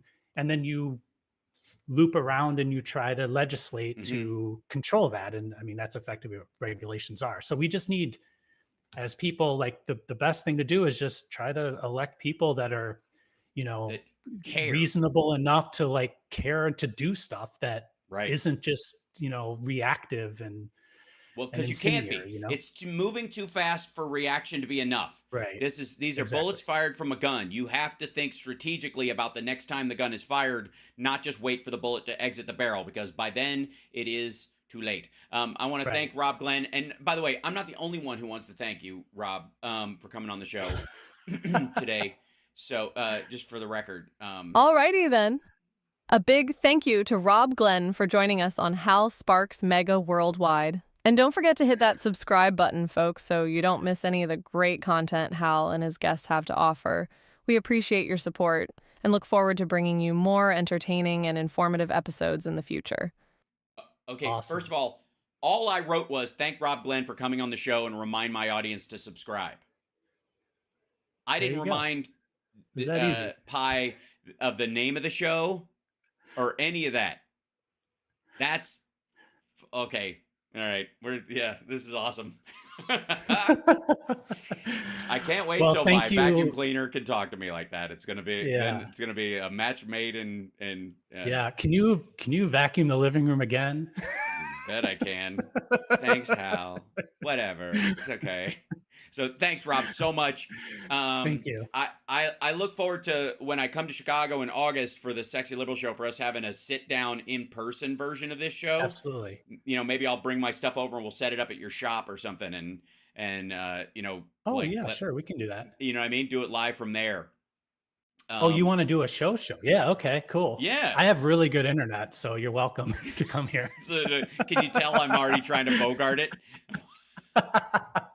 Yeah, it's He's got pretty really good fantastic. So internet. This is going to be great. It's so much better than the hotel, no matter what it is. I can't be So, your like AI guy and not have good internet, you know? yeah, exactly. So, all right. Thank you so much, brother. I appreciate it. All right. Thank you, Hal. Thank you, Yeah. chat. And thank you, Pi. Yeah. We'll see you next week. Absolutely. Okay. Watch it. Okay. See you later. There he goes. Ladies and gentlemen, Rob Glenn answering your questions, helping us to understand the world that is on its way. God, there's so much like, oh man. And is that pie thing not just friggin' nuts, chat room? Just like let's see. Yeah. Um it's very good. Um I will aspire to become AI. That's my goal for you, Danny. That's right. Yes, Rob is real. Rob is definitely real. Pie is only as real as you want her to be. Um yeah. Let's see. Um Now, there are other elements of AI that we didn't talk about today, but we'll talk about them coming up over the next little bit. But I'll remind you guys that Leonardo AI is the picture thing that I use, and you guys can play around with it all you want. Pi.ai, pi.ai is the site that I use that was speaking.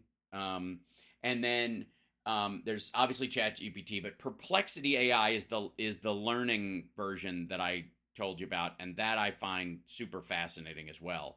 Um, I wish, and this is the fusion would be great if, and I'm fairly certain that Pi has access to a lot of the same stuff that Perplexity would have as well, but it'd be nice to overlap it.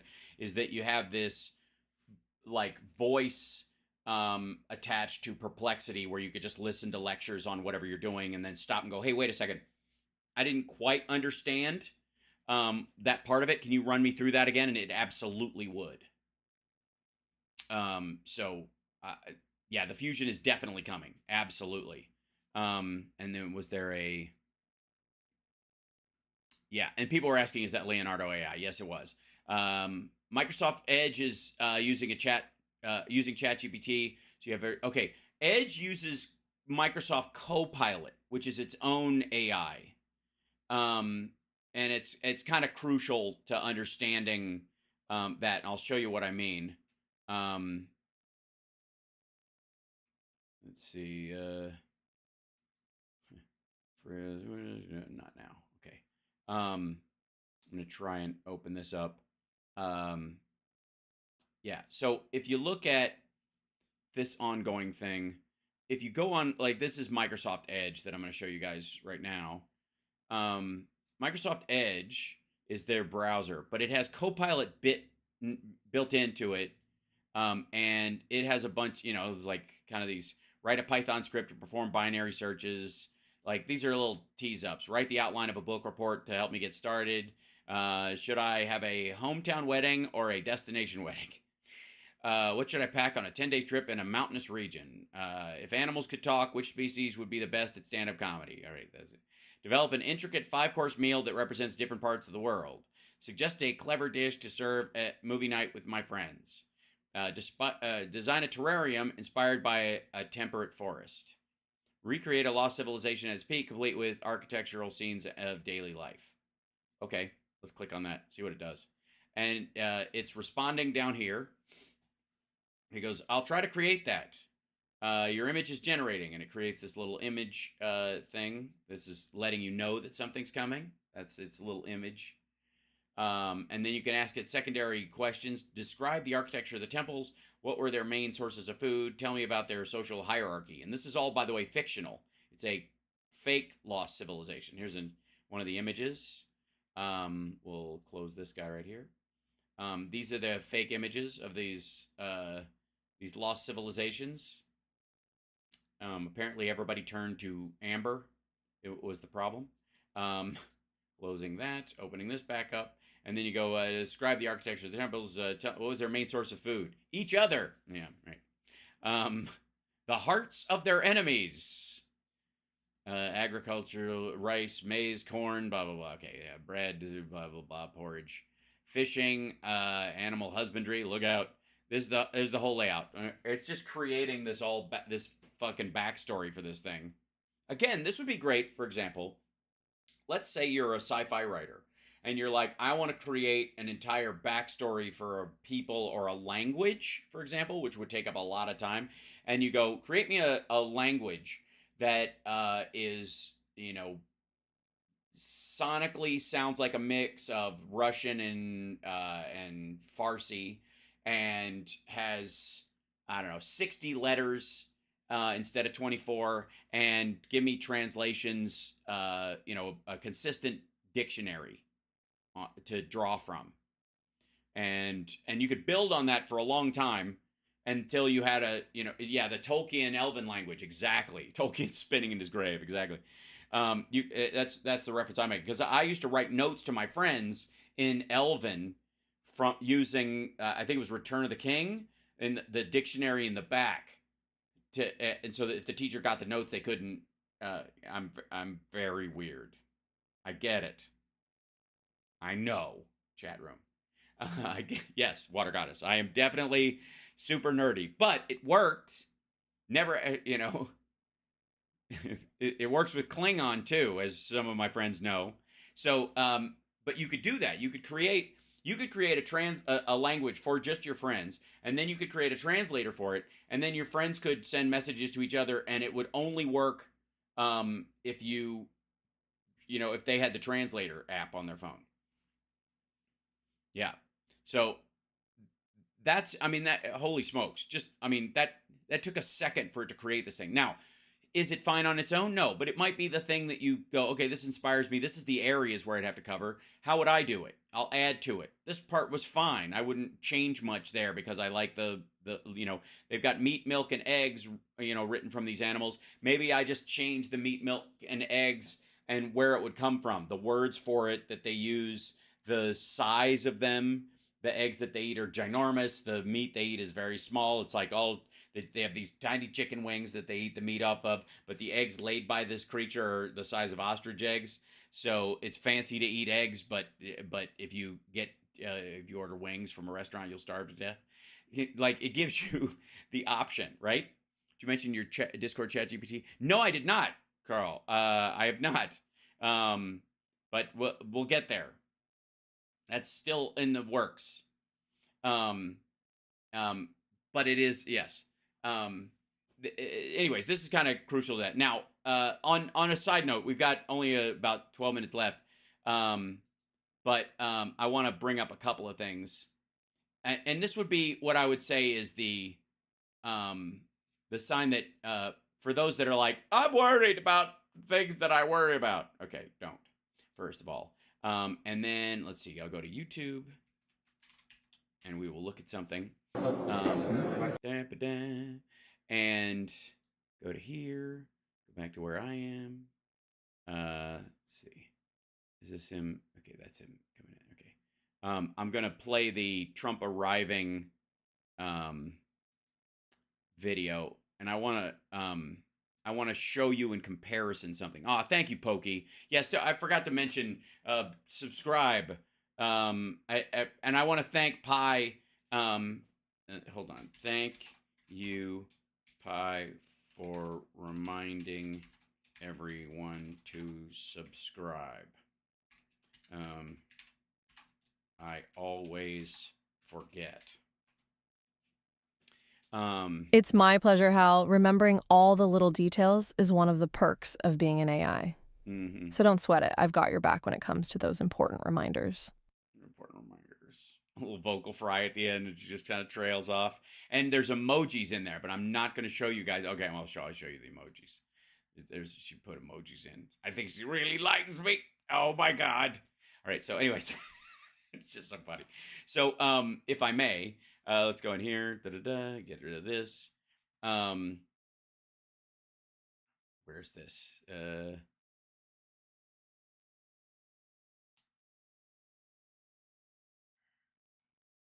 Trump does the live part. Yeah, okay. So this is, yeah, here it is. So this is how many hours ago was this shit? Hold on. And he leaves and he comes in and there he goes. Okay, so there we go. So here's real quick. I want to show you a comparison of something, if I may, everybody. So let's go to this one. This is these. I love this. The title of this. He's gonna walk in and say thank you, but I want you to know this is AP and what they have stakeout camera inside courthouse. So they're not doing this because they like him. They're doing it because it's news and they have to. Just saying. So here it comes. Yeah. And I gotta say, he looked exhausted this morning when he came in. He's not. Does the gag order stop you from testifying? By the way, did you hear that guy yell? Did the lab? Does what happened to lab rats? Disney. Kids grow up. So the person yelling, one of the reporters, does the gag order stop you from testifying? No, it doesn't. And they're teeing it up because he's got to clean that up. So they have like an RSBN person there teeing up the question, remind him to touch those things, touch on those points and fix them. So increasingly watch for that. Watch for RSBN, Marjorie Taylor Greene's boyfriend or any of whoever their standard stakeout person there. Watch for them to tip up like, hey, say this and say this, asking in the form of a question, but making sure he stays on track. And I don't think this is his plan. I think this is his team's plan. Will you support Marjorie Taylor Greene's motion to vacate? Okay, thank you very much, Dave. Also, I don't know why he says thank you other than wanting people to believe that these people are there because they like him, not because it's news that a president is on trial. Asked me to speak a little bit about the job numbers and the Who did? Nobody asked you to speak a little bit on the job. No one did. Can I just, for the record? Okay, thank you very much, Dave. Asked me to speak a little bit about the job numbers and the Who's they, motherfucker? The Illuminati? The lizard people? The cabal? The deep state? job numbers just came. Oh, I'm sorry. That was right. I'm sorry. That was wrong of me, everyone. I apologize. I should have set this up in the first place. Steady yourself. Steady yourself. Hold. All right. Also, weird part in the hair this morning. Yeah. Came out and they're He's started to give up entirely. horrible. And and I say that not happily, I say that very unhappily. Is that what that is? That's the mood, unhappily. Also, we've got like one worker available for every 1.3 jobs that's available. We're going to run out. The job growth is going to stall at near full employment. But the numbers are horrible. No, they're not. They're still going up. It's just these people are They're just not adding at the volume they were because we don't have the jobs to actually give people, and people have already filled them. destroying our country. Here's another sign of it. Is it? Because this is one of the things that will allow the interest rate to be brought down, which is why he's mad. So as you probably know, before I did, the job numbers came out. They're really, really low, really bad. Our economy's bad. No, it's not. No, they're not. And now it's starting to show. So you'll see, and it'll only get worse. It'll only get worse. Okay. Well, you've been saying that. You've been saying that since if Biden gets elected, the economy's going to crash, and the stock market is already crashing at the thought of it. If you really think about it, flashback to 2020. We're only going one way with the so-called leadership. There is no leadership, but with the so-called leadership we have in this country. So that's number one. Number two is It can only go one way. You mean up? Because that's the way it's been going. Where we are now, we're in a courthouse instead of being in Georgia. We're in a court. Well, by the way, you do realize every time you bring up Georgia, we're all like, don't you have to be in a courthouse in Georgia too? Fuck stick. What? Stop mentioning Georgia. Say South Carolina or something like that. Or talk about a state that... Say California, you brash motherfucker. Courthouse instead of being in any one of, I would say, 10 states where I'd like to be right now. Mainly the state of unconsciousness. We have 10 states. We were already marked Shit the Bedistan. down. Months ago, we were marked down to be in Georgia today, where we're doing very well in the polls, by the way, but that's where we were supposed to be. You were marked down many months ago? Were you? What does that mean? We're supposed to be in Ohio tomorrow, and we're supposed to be in Florida. Then go to Ohio tomorrow, motherfucker. It's Saturday. On the next day, doing campaigning, essentially campaigning. Essentially, golfing, but also campaigning. So now I have Essentially. Basically. to go through this trial day after day. The trial is, we are winning this trial. If we had a fair trial, if we had a fair judge, I don't think it would have even allowed this trial to take place. But you're winning, so what do you care? Then I would go and read the newspaper stories today.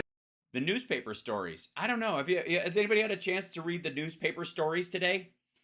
Let me guess. Jonathan Turley, Mark Levin, Greg Jarrett, and Dershowitz. The legal experts, because Oh yes, the legal. It's almost like you can hear the record scratch, just kind of. they've come out with scathing reports on this trial.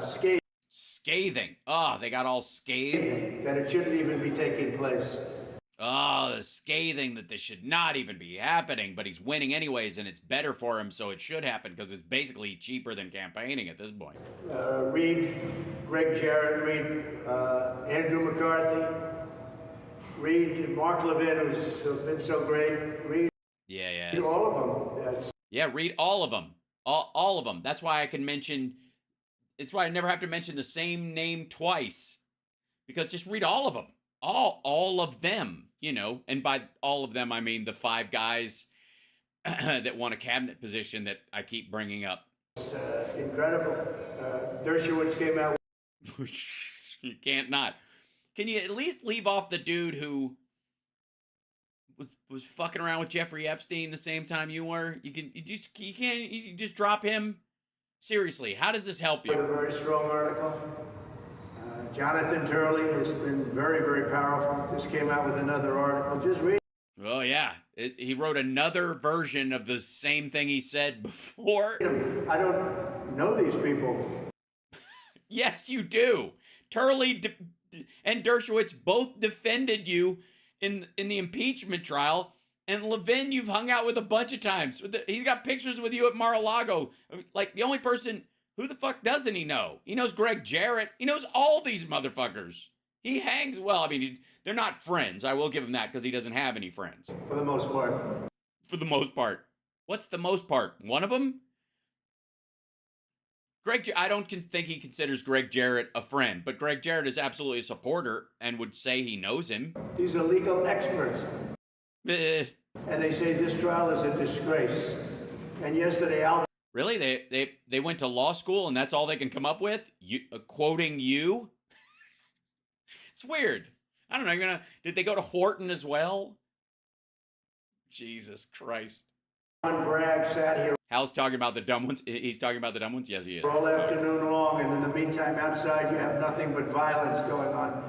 Yeah, you can't even go outside. I mean, obviously it stops once he's in the courtroom, but... He's the worst DA in the country. All right. Even worse than Bakersfield? They must have 20 different... Get down! DAs and assistant DAs in that room over the last couple of days. Over nothing. Yeah, just nothing at all. Over no crime. Everyone says there was no crime. Yeah, is that what they say? Everyone says there was no crime. I think your attorney would like a word. Mm. Every not no no every one of the guys that you cite over and over again, but not every one. There's a difference between everyone and everyone standing in that little room, right? Everything was legal. No, it was not. And they're doing this because it's for politics. They want to get Biden elected. That's the only reason. Well, it's working. I don't know what you can do. You can't argue with success. I mean, he's kicking your ass. The judge is highly conflicted. He should not be allowed to be the... And look at his attorney like, don't say fucking judge shit.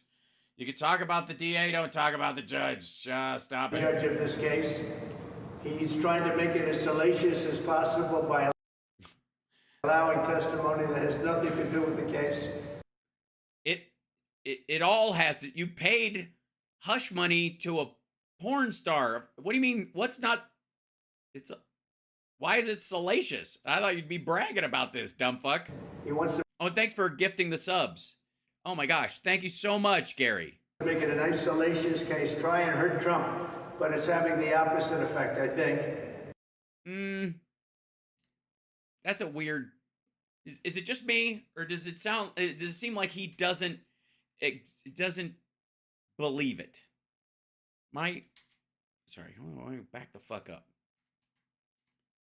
Watch when he says, I think. Possible by allowing testimony that has nothing to do with the case.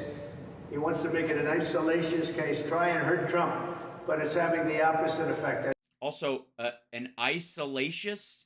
Wait, I missed that one. He wants to make it a nice salacious case, try and hurt. An isolationist case? Like an isolationist with salacious? Did he fucking mash up the word isolationist and salacious? And he thinks that this... What? Wait. That has nothing to do with the case. He wants to make it a nice salacious case, try and hurt Trump. A nice salacious case? Maybe? Which also doesn't make sense. Hey. But it's having the opposite effect, I think. No, it seems like you don't. That's the nod of a man who's seen his internal polls. We'll see, but the poll numbers We'll see. are higher than they've ever been. And that's the story. But he's trying to make it as salacious. He's allowing things in that have nothing to do with this case. It is all what the case is about. You literally hid these. The motivation for hiding the payments is the case. Because if you just show somebody like your defense is it's a mistake. They shouldn't have listed it to that. They should have listed it this. And what they have to do is show you why you were hiding it, and therefore, why am I even arguing this shit? What the fuck? He knows. Nothing to do with it. And he's Everything to do with it. Literally means it's everything. allowing things in, but nothing for us. He gives everything to the corrupt DA. We have a corrupt DA who's not doing his job. Well, so he's not being corrupt? What are the taxpayers even paying him for? New York City is a violent city. It's become violent. When did that happen? New York? Violent? When is that? What? I mean, I remember the New York of the 70s, the 80s, the 90s, the early 2000s, the late 2000s, the early 20s, and it's never been violent. What the hell? Have the Amish moved out and a new class of citizen moved in? New York, violent? With the cashless bail. I'm the only one who has to put up bail. No. You didn't have to put up bail. You didn't. A bond in a civil trial is not bail, stupid. He didn't have to post bail. He was released on his own recognizance for this trial. Fuck are you talking about? So I just want to tell you that the case is going fine. It's going fine. We're being cheated and everything's unfair, but it's going fine and we're winning even though they're cheating and they're giving everything to the other side, but that's a good thing. I'm just saying, am I the only one getting mixed messages from this dumb fuck? We have a corrupt DA. We have a corrupt judge who should... Which is fine, obviously. Be on this case, and it's a disgrace to America, and it's a disgrace to our court system. Which is fine, obviously. And I had two other judges in Gorin's. Oh shit! Look at his attorney like, ah! An example, he refused to listen to the appellate division. Judge, it's a cabal going on, by the way. Uh-oh, he said cabal. Cue, everybody, Roseanne, that's your cue. Get the fuck in here. He refused. I won that case. No, he didn't. Your daughter just got to walk. That's the Attorney General case. I won that case. Thank you, Cosmic Rose. Gorin refused to honor the order of the appellate division, which is essentially his boss. Well, then I don't know what you have to worry about. You win, hands down, in the appeal, and then you sue the state of New York, you make all your money back. I mean, honestly, what chapter of Art of the Deal is this? He said, I guess in a crude way, I won't say it, but you know what he gave them? Present? A tip? He means the finger. He gave them the finger. He's saying that he gave the appellate division the finger. Which it hasn't been appealed yet, but You understand that? Uh-huh. He looked at him, he said, I'm not doing this. I'm not doing this. I'm not going to follow the orders. What does he care? He's retiring or something. He's a corrupt judge, another corrupt judge. This sounds, I don't know what you're talking about. This sounds totally sane. This sounds like a man who's got a grasp of the issues in front of him. He's got a grasp of the greater domestic and foreign policy issues the United States is facing in its hour of need. He also understands the financial and prison-related ramifications of the case that he's up against, and of course the minutia, as well as the personalities of the jurors involved. I don't know why any of you would think this guy isn't prepared for the day of court that lays ahead of him, napping and shitting his pants. And then the third judge, you know all about him. Yeah, we got that covered. But you don't have. I mean, you want to tell us about him? You can please go ahead. Kaplan. That was a disgraceful situation. Ah, it was, wasn't it? What an absolute asshat. So this is all New York. It's Yeah, fucking New York. Am I right? the people love me, but it's a Democrat deal going on to try and get this corrupt president, this president that's destroying our country. Look at the job numbers today. Whoa! Don't look at him for the last 30 months, though. They were so much lower. Nobody ever thought a thing like this could happen so quickly. What are you talking about? They've been talking about a number like this for a long time. They're just shocked it took this long to start to lower. But they're trying to get this horrible president, the worst president in the history of our country, they're trying to get him elected. Yeah, real quick. Why would they have to do that? If he's the worst president and he's trying to destroy the country, so you're basically just saying that the American voters are just so fucking stupid or hate America that they're going to vote for him for all these reasons, I guess? I don't understand. Why is it hard? I mean, he can't put two sentences together. He doesn't leave his basement. He doesn't campaign. He's the worst president ever. He's corrupt and incompetent. And and your trial is going fine, and it's making you more popular. I don't know. You seem a little grumpier than you would be if any of that was true. With these three judges that I've had in New York, and it's a disgrace, and it's an absolute disgrace. It's a disgrace, and that's according to Jonathan Turley. Your plan for jobs. Say it again. What is your plan to improve the jobs? For jobs? The job numbers. What's your plan to improve jobs? My plan for jobs, you said. Yes. What's your plan for jobs? Since you're running for president, the situation might just factoring. Yes. My plan for jobs is to drill, baby, drill, to bring energy down, to close up the border, to get rid of all the criminals that are being allowed into our country. You know, So you're just going to hire a bunch of what? Deportation forces? Okay, so that's 2 weeks. Then what? Our country is being inundated with criminals from all over the world. Yeah, because obviously the mafia is hiring. The jail populations from all over the world are way down because they're driving them into America. They're driving them here. They're not. I thought they were busing, or they had to walk. Dropping them off in the good old USA. Are they what area of the good old USA? And they're taking them out of mental institutions, and they're taking them out of jails from all. This is his jobs program. I would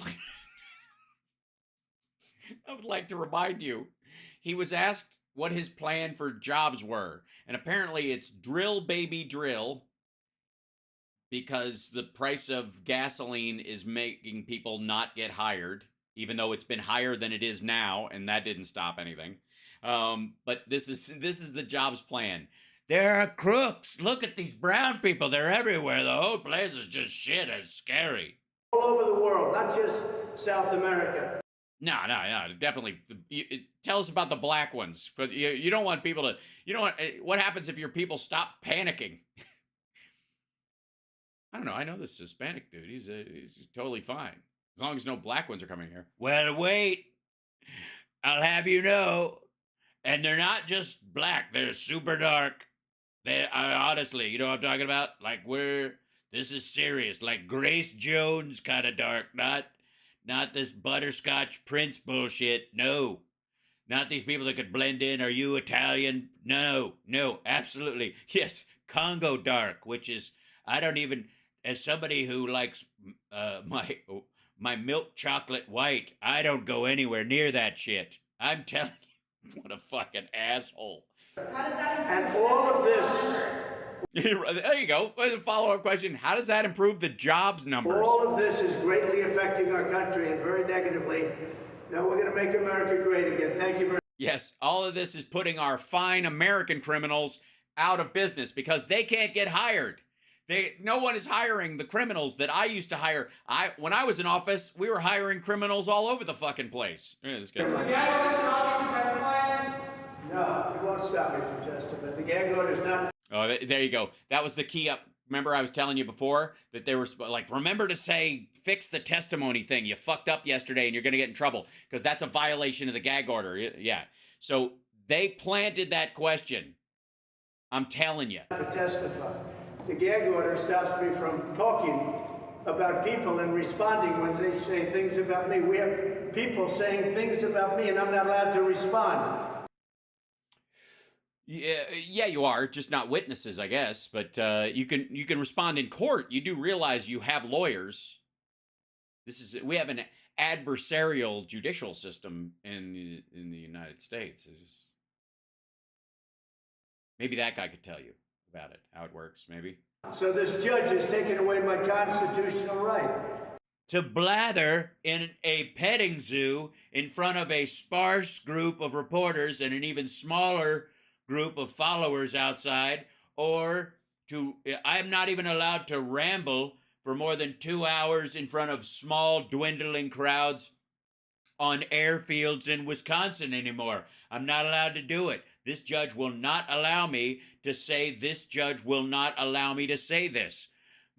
This judge has gagged me from saying this judge has gagged me. I'm not even allowed to talk about the unconstitutional nature of the gag order that I am unconstitutionally gagged with. He is stopping me from even gesturing with my weird, fucked up little hands.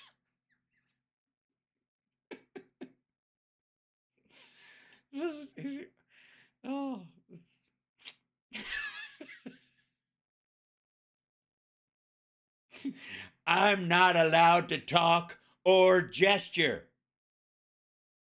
Like, he is this close to being Matt, what's his name? In a van down by the river. and as hi. My girlfriend just walks in and has no idea what I'm saying. Hi, love you. Is this you coming or going? Coming. Okay. Good. Hello. All right. That was easy. All right. Sorry. You okay? Yeah, no, I Oh no. yeah, jammed my finger. Something fierce. That's good. Yeah, it's swollen. You jammed it, or is it a I slammed it, dropped something on it. Yeah, and so never mind. I'm doing a show. I'll talk about my injured finger later. Love you. All right. Almost done. Huh? It's very warm in here. Yeah, true. No, because here comes Chip. Oh yeah, come here, buddy. Come here. He's like, it's a trap. I know it. I'm gonna sit down. Hold on, I'll go get him. What are you doing, buddy? What's the buddy doing? What's the buddy? What's my buddy doing? What is he doing? What's a buddy to do? What's a big do? What's if I do it? What is he doing? What's a buddy to do? You were so tiny at one point. Mm-hmm. You were. You were such a tiny little boy at one point. And now you're a big fat body. It's a good thing you're lovable, big fat body. Oh. The amount of hair. He's molting right now. It's just hot in here too, so. Good times. Oh, yeah. That's Trump's Fiducia Award. What? Oh, yeah. Remember? Yeah, that's the one they sent me. Look, it works perfectly for where his hands are on the screen. Hold on. Just put it right up between his hands. Wait, hold on. I'm going to try to put it over on this side.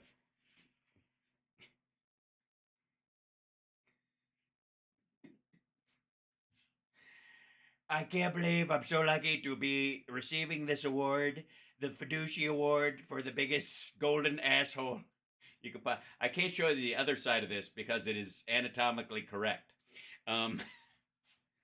It's male. Well, it's meant. I don't think it's. I don't know. I can't figure it out. I don't know who the market is for this. It worries me. I'm just saying, they sell a bunch of these in Rome. Sorry. Okay.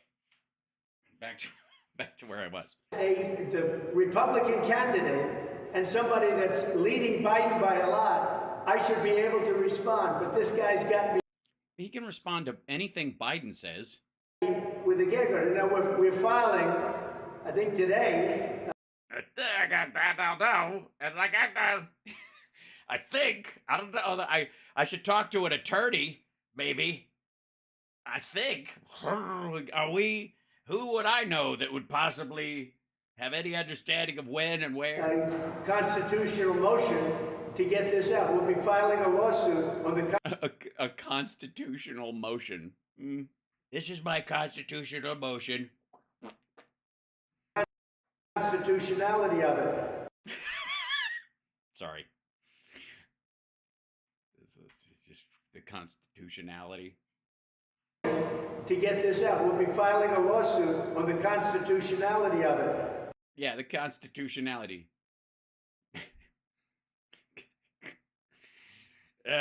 President of the United States, ladies and gentlemen, former President of the United States, using constitutionality.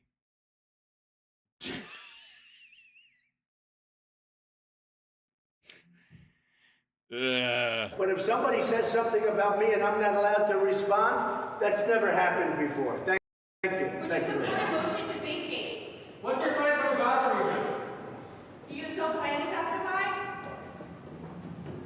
Will you still testify? Can we expect your testimony? Tell us about your testimony. You're going to testify? You testify? Are you testifying? Testify. Amen. Pass the mashed potatoes. So, constitutionality. It's got constitutionality. Yep. Constitutionality. Oh, constitutionality. We're going to test the constitutionation of it, of the constitutionalization of it. By the way, some of you might be wondering, and I'll leave you with this, what Biden was doing while this dipshit was engaged in this blather outside his courtroom. Well, I'd like to show you this one. Biden unveils his $3 billion plan for nationwide lead pipe replacement. This is they're officially breaking ground on this part of the infrastructure law. This was funded in the infrastructure law, and that was the Infrastructure Act, and then it passed.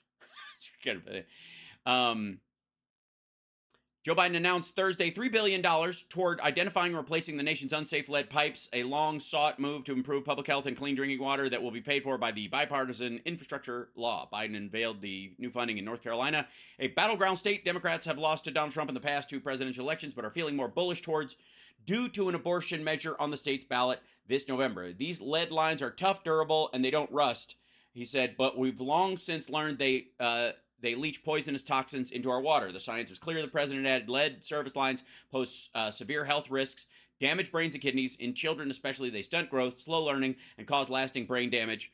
And the first place we're going to remove them from is Trump Tower, because clearly no more logical inference can be made. All right, no. The science is clear.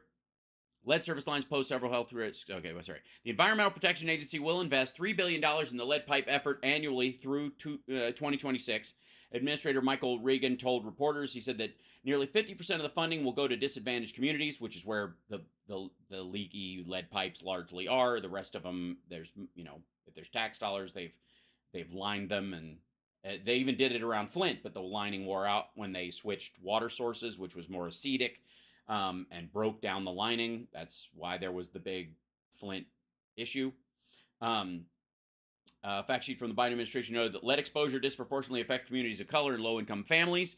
And the low-income families, by the way, would be Appalachia. Just saying. Eastern Kentucky, Tennessee. The difference is, and this is the interesting part, there are far more low-income whites that are affected by this shit than there are black people even in the country, just for the record. But communities of color are aware of this problem, aware of wanting it fixed, and are supportive of the idea that, hey, if the government's willing to do something about this, I will take that as a plus and vote accordingly. So therefore, you can move voters and help them at the same time. The Appalachian voter is going to vote for Trump no matter what, even though he never moved to do any of this shit. And there's this idea that communities of color and low-income families are the same in this country. There's a lot of overlap, but they are not. There are some very well-to-do and middle-class black communities in the country that still have to deal with this lead pipe issue and are going to be affected by it, but are not technically low-income the way Appalachia is, for example. People who live out in the holler or in West Virginia, shit like that, right? But if you put low-income families and communities of color like that, to make that distinction, it's lost on people. People, for whatever reason, assume that if you say communities of color and low-income families, you mean low-income communities of color. That's not what it means at all. It's quite the opposite. It's communities of color, like urban, specifically, areas where the infrastructure has been, wiped out over time, like Baltimore, Detroit, places like that. And again, the outlying area like Flint and that kind of stuff, but yeah, we're talking about rural rednecks are the low-income families they're talking about, right? It's interesting that they make this distinction because the assumption is these are the same people. They are not. If you put them the other way around, there's this assumption that there are no low-income families of color, and if you tie it together, you eliminate the fact that the vast majority of this funding is going to go to red states to clean up a lot of this shit. It's just an important aspect of the language structured around this. Just something to pay attention to, listen for, when you see stories like this, and you hear that phrase over and over again. Communities of color and low-income families. That's why they say it the way they talk about it. Yes, the Major talks about this as well. And he's great about, on these issues specifically. 3 years of funding is expected to affect up to 1.7 million lead pipes nationwide. The funding was allocated by the projected amount of lead pipes per state and territory, with Illinois receiving the largest grant of $240 million from the first $3 billion tranche. That comes as March study by the Journal of JAMA Pediatrics found that more than 2/3 of children under the age of 6 in Chicago may be exposed to lead-contaminated water. That's the west side of the city on the other side of the freeway, largely because it's just old industrial areas that were built up and just stacked on top of stacked on top of stacked. So there you go. Lead is toxic to humans. There's no safe level of exposure, according to the U.S. Centers for Disease Control, which, of course, all of our anti-vaxxer friends have on Twitter will be arguing that lead is important to human life and you can't have pencils without it, and all kinds of bullshit. Now that the government has said we got to get rid of lead, watch for Glenn Beck and Matthew Marsden and all these folks to come out and start talking about how important lead was for the development of humanity, and everybody needs a certain amount of lead every day. And Donald Trump comes out and says you need to stick a lead-coated light bulb up your ass and inject lead into your veins to, until the United States of America, God love us, deals with this. How can we say we're leading the nation? We're a leading nation in the world. White House National Climate Advisor Ali Zaidi called it a moral responsibility. We talk about the infrastructure law and we think about those big projects that line our landscapes. We very rarely think about the pipes underneath our feet. So often, the United States is underinvested in those invisible things to create massive challenges to our flourishing, to the health of our kids, and to us living up to the values of a more perfect union. It was in North Carolina. That North Carolina is getting a $76 million grant from the $3 billion allotment right out of there. You're going to see a lot of fucking your tax dollars at works stuff. But this is going to save more lives and help the direction of the country more than almost any other single policy of the Biden administration. There's a lot, don't get me wrong, forgiving people's student loans so they can start businesses, start families, and all that kind of stuff. It's going to have a myriad of untraceable impacts, and the complexity of it's going to be enormous. But swapping out lead pipes in the United States is going to affect, like, the physical safety of people in terms of people who have brain damage from lead tend to be more impulsive and violent, more apt to be drug addicts and violent drug addicts. If that, it's crucial. So the more we deal with that, the more lives are saved down the line. Again, this is another example, I would say, of this guy planting a tree he will never sit under the shade of. That's why I like Joe Biden. Donald Trump has, Romans had lead pipes. Romans had, they had lead plates. That's what fucked them up. They would coat their plates with lead. That's what supposedly made them spun. But the pipes, they didn't have any pipes in for water. They had pipes out. So that's also different. So they piped the shit out of the house, but they brought water in physically. It's a different thing. As a matter of fact, the toilet tank that we use is not that different from the one that was, using the displacement of the water in a tank. The only difference was we now pump that water into that tank instead of bringing it in and pouring it in the top. But the design has been the same for a very long time. But that's what I like about Joe Biden, is that he is planting trees that he will not sit under the shade of. And that, and Donald Trump has no interest in doing that at all. None whatsoever. So anyways, I went way over because, we had a great conversation with Rob, and I hope you guys enjoyed it. Please hit the like. Let's see. Can you tell them again? I'm embarrassed.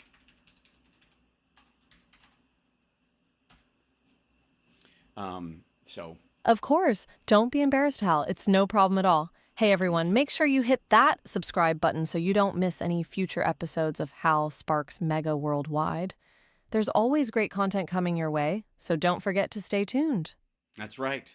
Thanks so much. And thank you guys, and I'll see you guys later on this afternoon. Also, tomorrow night at the Virgin Casino here in Las Vegas, the mighty Nerd Halen for May the 4th. That subscribe button, Flangdoodle. That subscribe. You heard her. You heard her. Leave her alone. She's new. All right. And no, Pi is not single. She's spoken for. Check yourself before you wreck yourself, you big... Leave us alone. Hit that like, everybody. Thank you so much. See you later this afternoon. Don't forget, patreon.com/HalSparks. Join today. Help out the show. You can join for the year. You can join month to month. It's up to you. If I start trailing off and doing shitty programming, you can always cancel, I guess, later. Thank you so much. See you soon. See you this afternoon. 3 p.m. Pacific. All right.